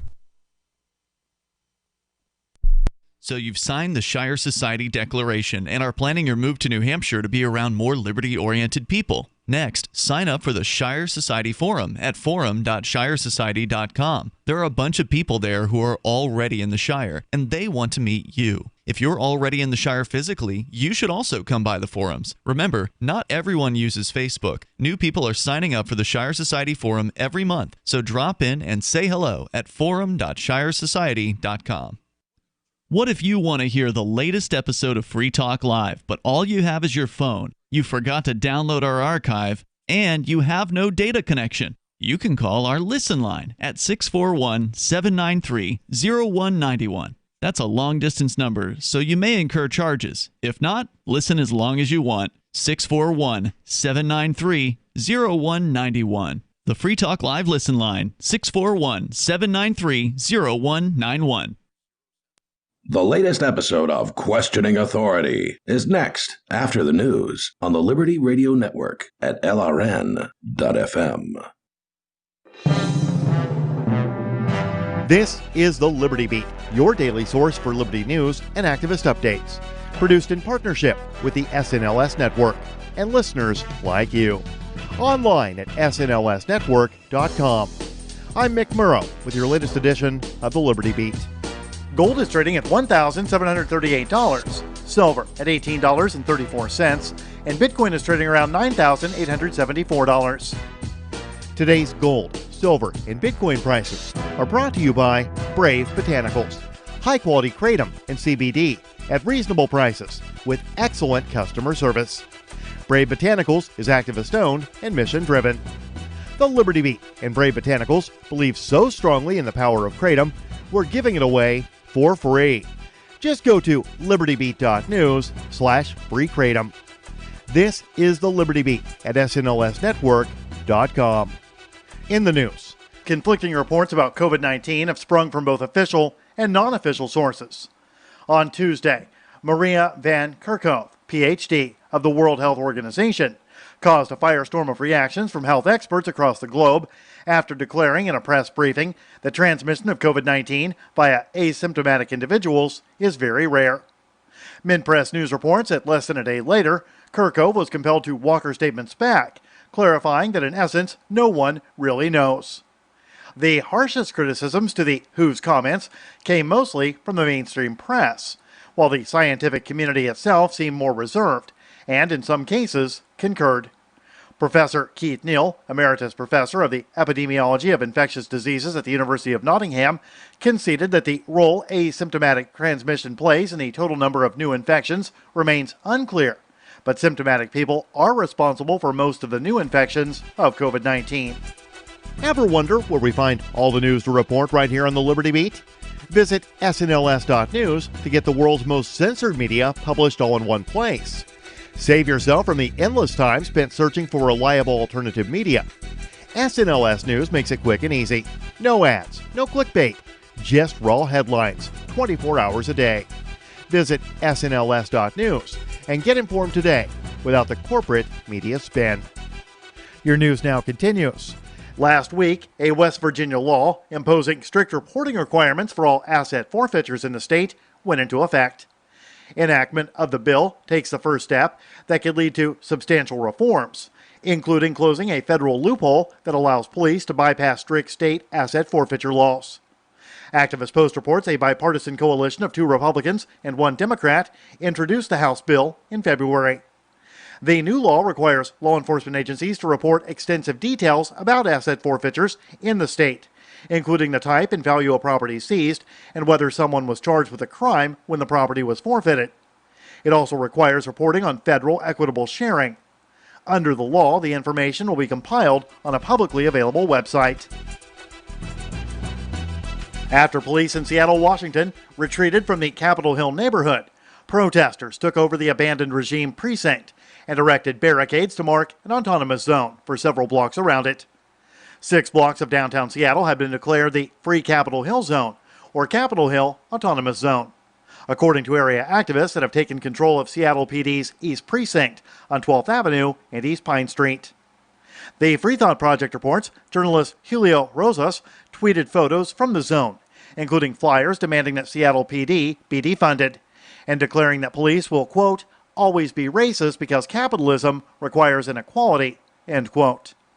Police Chief Carmen Best confirmed that her department evacuated the precinct on Monday evening as an exercise in trust and de-escalation.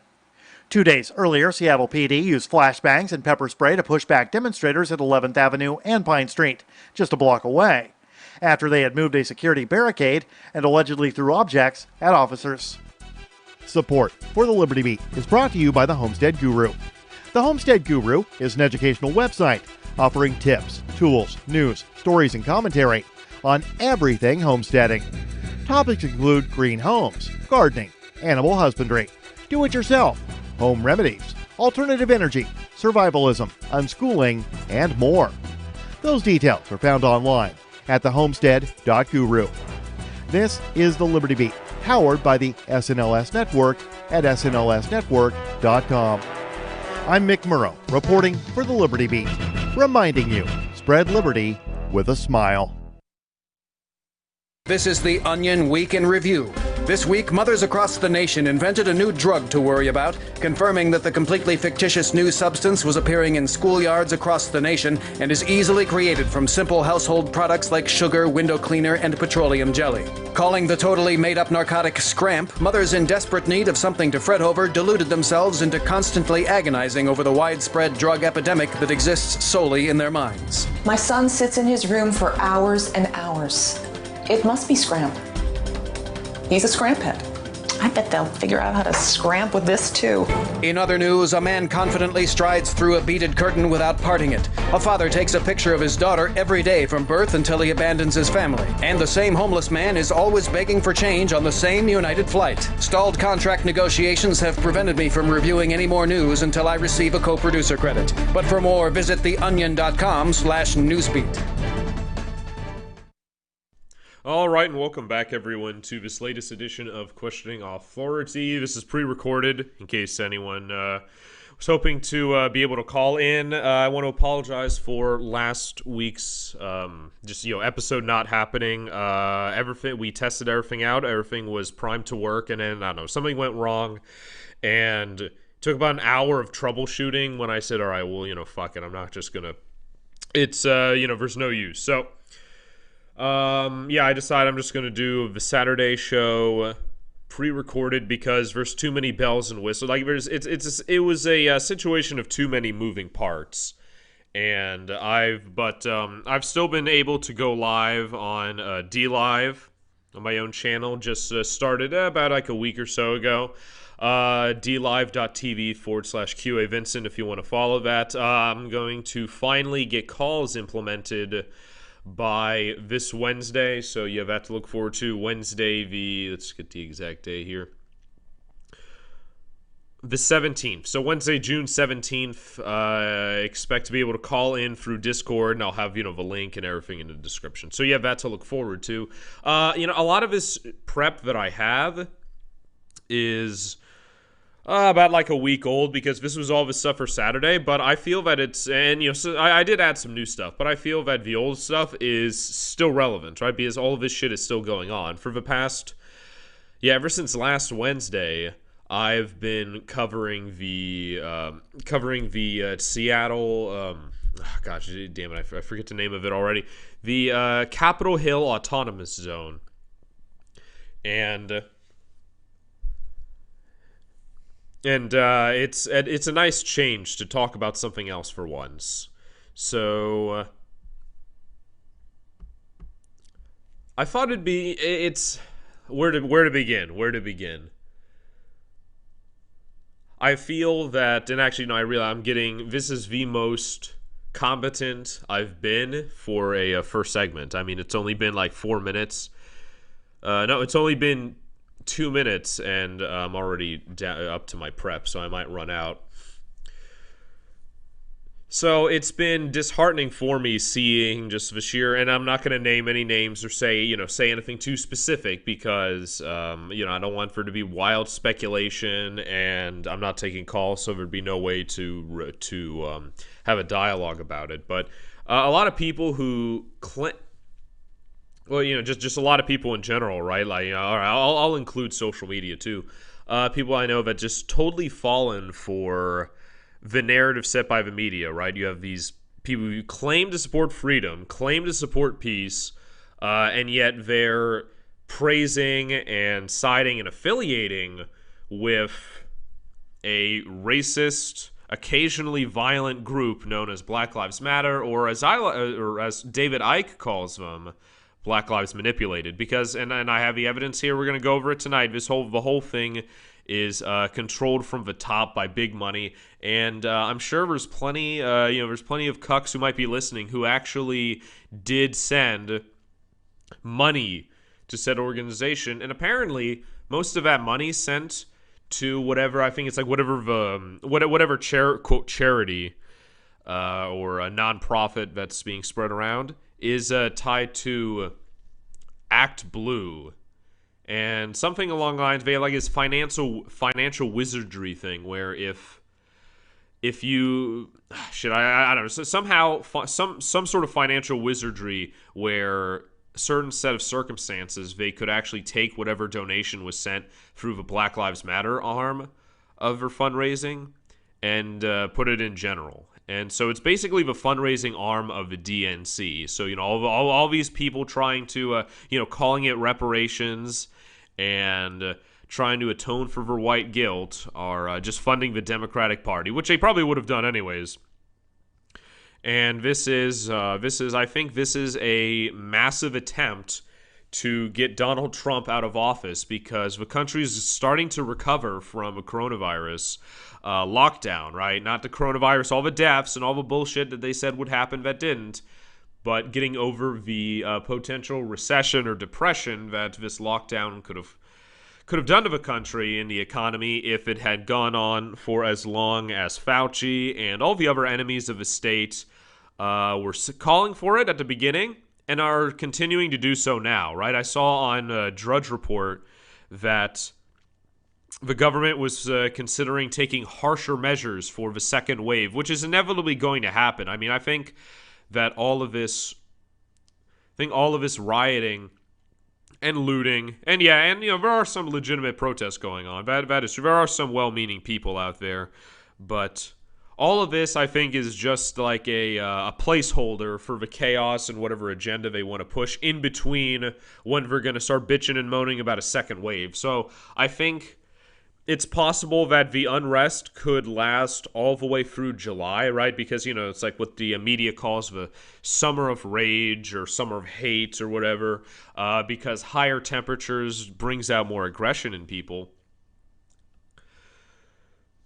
And then, once that sort of dies down, let's say the people in the Seattle Autonomous Zone, they're essentially squatting on government property. For those of you who haven't been following that story, check out my DLive. Check out my DLive.tv/QA Vincent, because I've covered that extensively. There's hours of coverage on that for replays that are still up. But so it's all just preparation for a second wave. Because I certainly wanted to forget about talking about the coronavirus, because it had just dominated the news and dominated our discussion, thoughts and minds and dreams and nightmares for months. And then now something new happened, something exciting. Oh, okay. And I covered that, excitedly. And then now it's now we're trying to bring back the coronavirus hysteria. So it's important to be vigilant and watch out. But I wanted to read this article here, truthuncensored.net. So now this is from June 4th, and it's featured, Give up the home you own. Black Lives Matter co-founder makes list of demands for white people. And I remember this. This was let's see here, because it was based off of an article at first I thought it was fake. I said, okay, this is one of those legit fake news things. This sounds just too outlandish to be true. But it is. It appears there's theleoweekly.com, which is a it's some sort of news platform, and it's this is after Charlottesville apparently, and so this is written by her. There's no refuting it. So she, Chanel Helm, the co-founder and organizer of a Black Lives Matter group in Louisville, wrote an article in Leo Weekly listing 10 demands that she feels privileged white people owe her and black and brown people. Among them, white people should re-budget their incomes to donate to black housing funds and, of course, fight white supremacy by reporting racists to the police and getting them fired. So she's advocating for, what was it, harassment of a target minority, or of a target ethnicity, right? White people, or being white is an ethnicity, but it's splitting hairs at this point with these people. That's if anyone else was saying that, right? Like if some like they're talking about getting reparations from, if it was the same group, like Black Lives Matter talking about getting reparations from Jews for their extensive participation in the slave trade, they'd be denounced as anti-Semitic. They'd get the Louis Farrakhan treatment. But no, it's okay, because it's okay to it's perfectly reasonable and fine in this country to discriminate again and be hostile towards white people because of some collective mass hysteria that's called white guilt, and it's absolutely disgusting. And and I mean, for any of these white allies, I have a very interesting video clip and quote from Malcolm X himself, right, talking about why the black community's most dangerous foe isn't the racist conservative, but rather it is the white liberal. It's very very interesting. And yeah, I mean, he said that years ago, but it's still relevant today. This is Questioning Authority. We'll be right back. Bitcoin.com has launched a trading platform at local.bitcoin.com, allowing you to buy or sell Bitcoin Cash via dozens of payment methods like PayPal, Venmo, bank deposit, remittances, or meeting in person with cash. There are no ID requirements to sign up for and use the site, and all communications between buyers and sellers are encrypted. Finally, a global trading platform that respects your privacy. Visit local.bitcoin.com to get started trading Bitcoin Cash. local.bitcoin.com. The Free State Project has reached its goal of 20,000 liberty lovers who've pledged to move to New Hampshire and get active to achieve liberty in our lifetime. Perhaps you're trying to figure out what part of New Hampshire should be your destination. If so, consider Keene. You'll find more than 150 reasons to move to Keene at move.freekeene.com. Keene is famous for its historic, publicity-generating activism, as well as being the liberty media capital of the world. It's home to freekeene.com, New Hampshire's destination for liberty activism, news, and opinion. For years, we've been compiling over 150 reasons to move to Keene at move.freekeene.com, where you'll learn about some of what's happening here and what makes Keene a great place to live. If you love liberty, you'll probably enjoy anywhere you end up in the Shire. But do your due diligence first. Please visit move.freekeene.com for the full list of over 150 reasons to move to Keene. That's move.freekeene.com. Did you know you can listen to LRN.FM via our free-to-air satellite channels? We have channels over nearly all of North America and much of Africa. All you need is an affordable receiver and a dish as small as 30 inches. There are no monthly fees. Learn more at sat.lrn.fm. Plus, if you are a broadcaster or want to be one, this is a good delivery method for our content. See our coverage maps and get details at sat.lrn.fm. That's sat.lrn.fm. sat.lrn.fm. I'm crazy about My Magic Mud. This is the most important oral care product created this millennium, and I'm not kidding. We all have different opinions on politics and issues, but we all have mouths. And I want yours to be as clean as possible, with teeth as bright as they were meant to be. I will never be without My Magic Mud. It's a little surprising, but man, does it work. If you only listen to one thing I say ever, go to mymagicmud.com and get 20% off with code FTL. mymagicmud.com, code FTL. Now that you've found the Liberty Radio Network at LRN.FM, you may want to help expose others to our great programs. To assist you in doing so, you'll find resources at promote.lrn.fm, including details on how to get a free bumper sticker, quarter-page flyers you can print out and distribute, banners for your website, as well as files that will allow you to make your own custom banners and graphics. Visit promote.lrn.fm and help bring new listeners to the Liberty Radio Network. That's promote.lrn.fm. This is Michael Dean from the Freedom Fiends. I've run websites since 1996 and have used over a dozen web hosts in that time. AgristHosting.com is the only one that hasn't broken my heart. Agrist Hosting's uptime and service is stellar, and their DDoS mitigation is the best I've seen. That's important because if you tell the truth in this world, you'll ruffle feathers. And some people will try dirty tricks to silence your voice. No matter what the haters hit us with, Agrist Hosting keeps our websites online. If you have a mission-critical commercial presence or a world-changing activism site, you cannot tolerate any skullduggery. So go with agristhosting.com. Have a WordPress or blog site, but you're not satisfied with performance or uptime? Or just want raw hosting? Want to pay with Bitcoin? Agrist Hosting specializes in high-performance hosting with personalized service. Go to agristhosting.com and click on the button that says Get Hosted. That's agristhosting.com. Now you can follow LRN.FM on the decentralized Mastodon social media platform at toot.lrn.fm, toot.lrn.fm. All right, and welcome back, everyone. This is Questioning Authority, pre-recorded, but pre-recorded on a Saturday, so everything is pretty much up to date unless something major happens, like violence in Seattle. But we have pretty important topics I'm going to continue to cover today.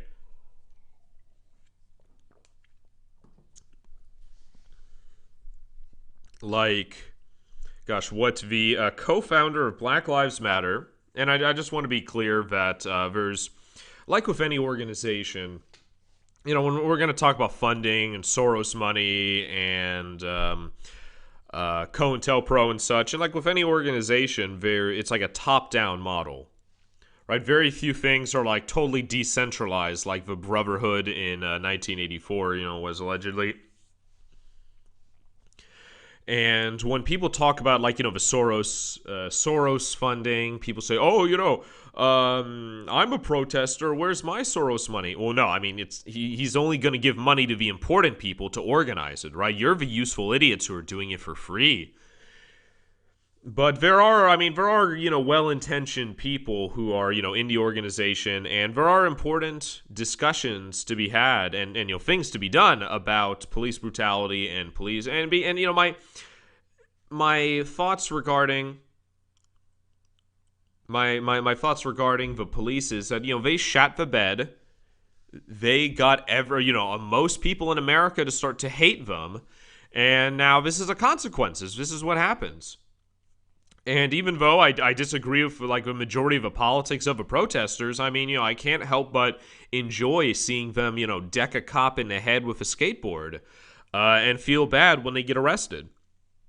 I mean, you know, the cop was wearing a helmet in the video I saw, so, you know, it's not like he was going to kill him or whatever. But yeah, so, yeah, I just wanted to be clear that it's the leadership I'm talking about, and everyone else is just what Lenin described. I'm not describing them as that, but Lenin called them useful idiots because they're they're knowingly or unknowingly I suppose unknowingly, they're unknowingly helping them accomplish whatever nefarious goal they have. Well, you know, one, for free, and two, with, you know, whatever idealism or they want to prove that they're not racist or whatever other horse shit. But so, let's see here. Charlene Helm, the co-founder and organizer of Black Lives Matter group in Louisville, wrote an article listing 10 demands that she feels privileged white people owe her, black and brown people. And so I just want to say, I mean, if this is like, you know, a leader and a co-founder and, you know, isn't ostracized and is just, you know, just part of a movement, right? And this is her views, and no one is saying, you know, this is awful. This is you know, this is exactly what you claim to be fighting against. And but, you know, that's the thing. It's only racism if white people do it. And it's, you know, it's that sick delusion that all of these people operate on. I mean, and it's like what I said last night on QA. Oh yeah, which I do a live show on DLive, right? DLive.tv/QA Vincent every Monday, Wednesday, and Friday. I decided to change the date, the time to 11 p.m. Eastern time, and that's been pretty good. So I think I'm going to keep it at 11. And so what I said was, like, there's a lot of LARPing going around in Seattle, and I compared it, and there's like some of the images of the Seattle, you know, the Autonomous Zone's border patrol look like the, you know, like Spartan, you know, they both them and the alt-right took inspiration from the Spartans and, you know, a shield wall. And I showed two pictures, one of people from the, I guess it was like, it wasn't Charlottesville, it was one of these free speech rallies with like Base Stickman, and, you know, them dressed up looking like a bunch of, you know, these are adults, right? These are grown adults looking like children who scavenged together, you know, night, you know, like they're playing pretend, right? And they scavenged together knight armor from shit in their dad's garage. And then, you know, compared that to the Autonomous Zone Border Patrol, and I guess, like, to sort of be fair and target, you know, both sides. I think, like, the way I see it, it's like with the alt-right, they're a bunch of junior high kids thinking they're cool, and, you know, even though they're still plotting in their elementary school treehouse, while these people here on the left are like elementary schoolers who, you know, received a college education, so they think they're smarter than everyone else, even though they're, like, when they talk about, like, I've been on Reddit, okay? I've been on their subreddit, and it's been awful, but also entertaining and eye-opening. And their arguments and discussions with each other and just the sophistry and the, faux intellectualism is absolutely nauseating. I can't even describe it. I was going to try and imitate something, but I can't even accurately describe it without feeling some sort of interior pain. But I'm finally going to get to this article now. So here we go. White people, number one, white people, if you don't have any descendants, will your property to a black or brown family, preferably one that lives in generational poverty. So, generational poverty, it's like, and I don't scoff at poverty, but when you describe it as generational, it means, okay, well, this is the United States. Despite all the statist bullshit and despite all the regulations and everything, there is still a way to make money if you work hard, right? So that just shows that here we go. Yeah, generational poverty, because instead of working hard, right, you have, from grandfather to the father to the child today, with a chip on their shoulder saying that they can't get ahead because of, some external group, i.e. racism or white people, and they don't bother trying.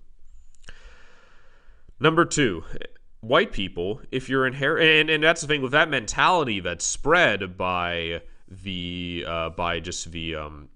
left is what it's intended to keep people down and think, I don't ever have a chance. I might as well just, become a community organizer like Obama, or join a gang and start selling drugs or pimping, or looting or rioting, when there's much more constructive things to be done. I remember I saw on Instagram too, there was it was in Minneapolis, right, where the worst rioting and burning was happening, and one of there's these two kids who are laughing and playing along, and then this one man enters, and I think he was a Christian. I think he was talking about the Bible, I'm not sure, and he's telling people to stop rioting and asking why they're laughing, because they're burning down their own stores, right? They're burning down their own businesses. And I saw at least Stranahan was on InfoWars, and he was talking about the purpose of rioting and looting and burning.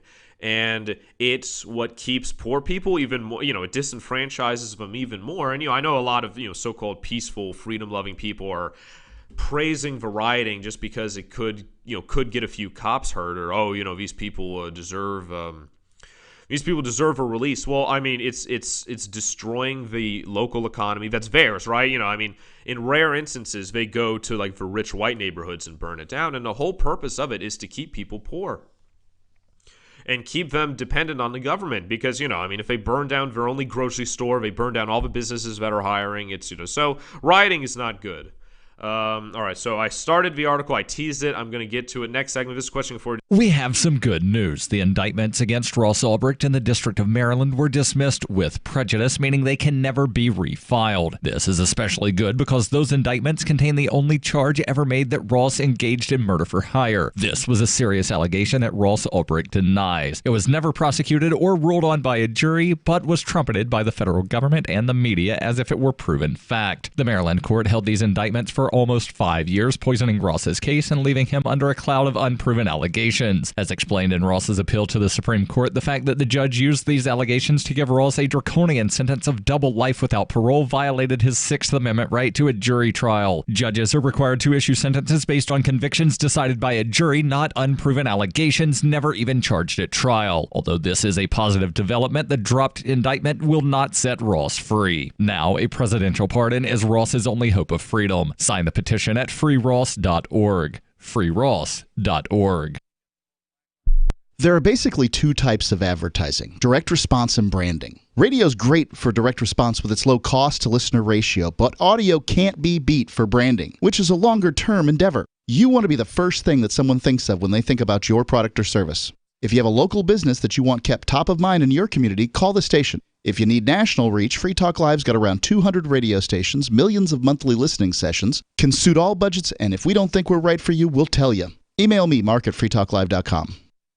Jack Daniels announced today its plan to start marketing directly to children, adding, quote, "Why not?" Executives for the whiskey company told reporters that they've already slated dozens of television spots showing 10-year-old children drinking tumblers of Jack and Coke in playgrounds, and that the company was planning on, quote, "just seeing how it all played out." Every year, Jack Daniels sells millions of dollars of great American whiskey to men and women all over the world. So, for our next ad campaign, we basically just thought, hey, why not just start marketing this stuff straight to 10-year-olds? I mean, if they catch us, but we'll see how far it goes, and hopefully we can sell some alcohol along the way. Sure, some parents groups could get upset, especially if we go with our idea of moms serving their kids cranberry Jack at snack time. But in other news, a doomed rabbit will teach an 8-year-old a lesson about responsibility, and a torrent of soap issues from a wildly unexpected part of the dispenser. Well, that was it. It's all downhill from here, bud. For more, visit theonion.com. This is the Onion News Network. LRN.FM now has a Discord. Discord is a free text and voice chat platform, and we now have our own server with a bunch of channels at discord.lrn.fm. You can join other listeners as they chat about various things during our live shows, or anytime, day or night. Discord software is available cross-platform, so you can have it on whatever device you want and take your chats anywhere. Join our Discord at discord.lrn.fm. That's discord.lrn.fm. Hey guys, Mark Claire here, lionsofliberty.com, where we strive to advance the ideas of liberty daily. We bring you the Morning Roar. That's right, every Monday to Friday we'll have a brand new edition of the Morning Roar, where we provide a roundup of some news stories that you may not find in the mainstream media or even in your typical social media newsfeed. We find stories that relate to the ideas of liberty and provide you with our liberty perspective on them. Every Monday, we have our longest-running feature, Mondays with Murray, named after the great libertarian Murray Rothbard, where we'll examine an article or an excerpt from his works and help convey his view, along with our little spin as well. We wrap it all up every Friday with Felony Friday, where our own John Odermatt goes out and takes a look at some sort of felony. There's felonies committed every day, you know, whether it's a felony committed by the police, a politician, or even an average citizen. You can find all of this and so much more over at lionsofliberty.com. Advancing the ideas of liberty daily. This is the Liberty Radio Network, broadcasting the latest liberty-oriented audio content 24 hours a day at LRN.FM. All right, welcome back, everyone. This is Questioning Authority Live. And we're going a pre-record. Fuck, I just keep saying that out of habit. No, this is pre-recorded, and I'm finally gonna get to this list here. I guess if some things never change. It takes me almost the entire first hour to get through show prep number 1, but that's okay. We're making good time. There's a list of one of the one local founder of Black Lives Matter has for white people. So the first one is to will your property if you don't have descendants. Okay, that's nice, right? That's nice. At least, she's not saying if you do have children, give it. Oh, okay, hold on, wait a minute. Number 2, white people. If you're inheriting property you intend to sell upon acceptance, give it to a black or brown family. You're bound to make that money in some other white privileged way. So, I mean, just imagine that, right? Walking up to, and I know it might sound tiring, but I just got to keep hammering this, which I guess like this empathy point, just because so many people lack it. It said, imagine if someone, if you knew a Jewish person and said, hey, why don't you sell your house and give it to a poor black family, or give it to me, okay, I guess in that case, give it to a poor black family. You're Jewish, right? You people are rich, right? I mean, it's the same thing. That'd be anti-Semitic, but it's okay to say to white people. Number 3. If you're a developer or realty owner of a multi-family housing, build a sustainable complex in a black or brown blighted neighborhood and let black and brown people live in it for free. Number 4, white people. If you could afford to downsize, give up the home you own to a black or brown family, preferably a family from generational poverty. It's going to be hard to top the first 2.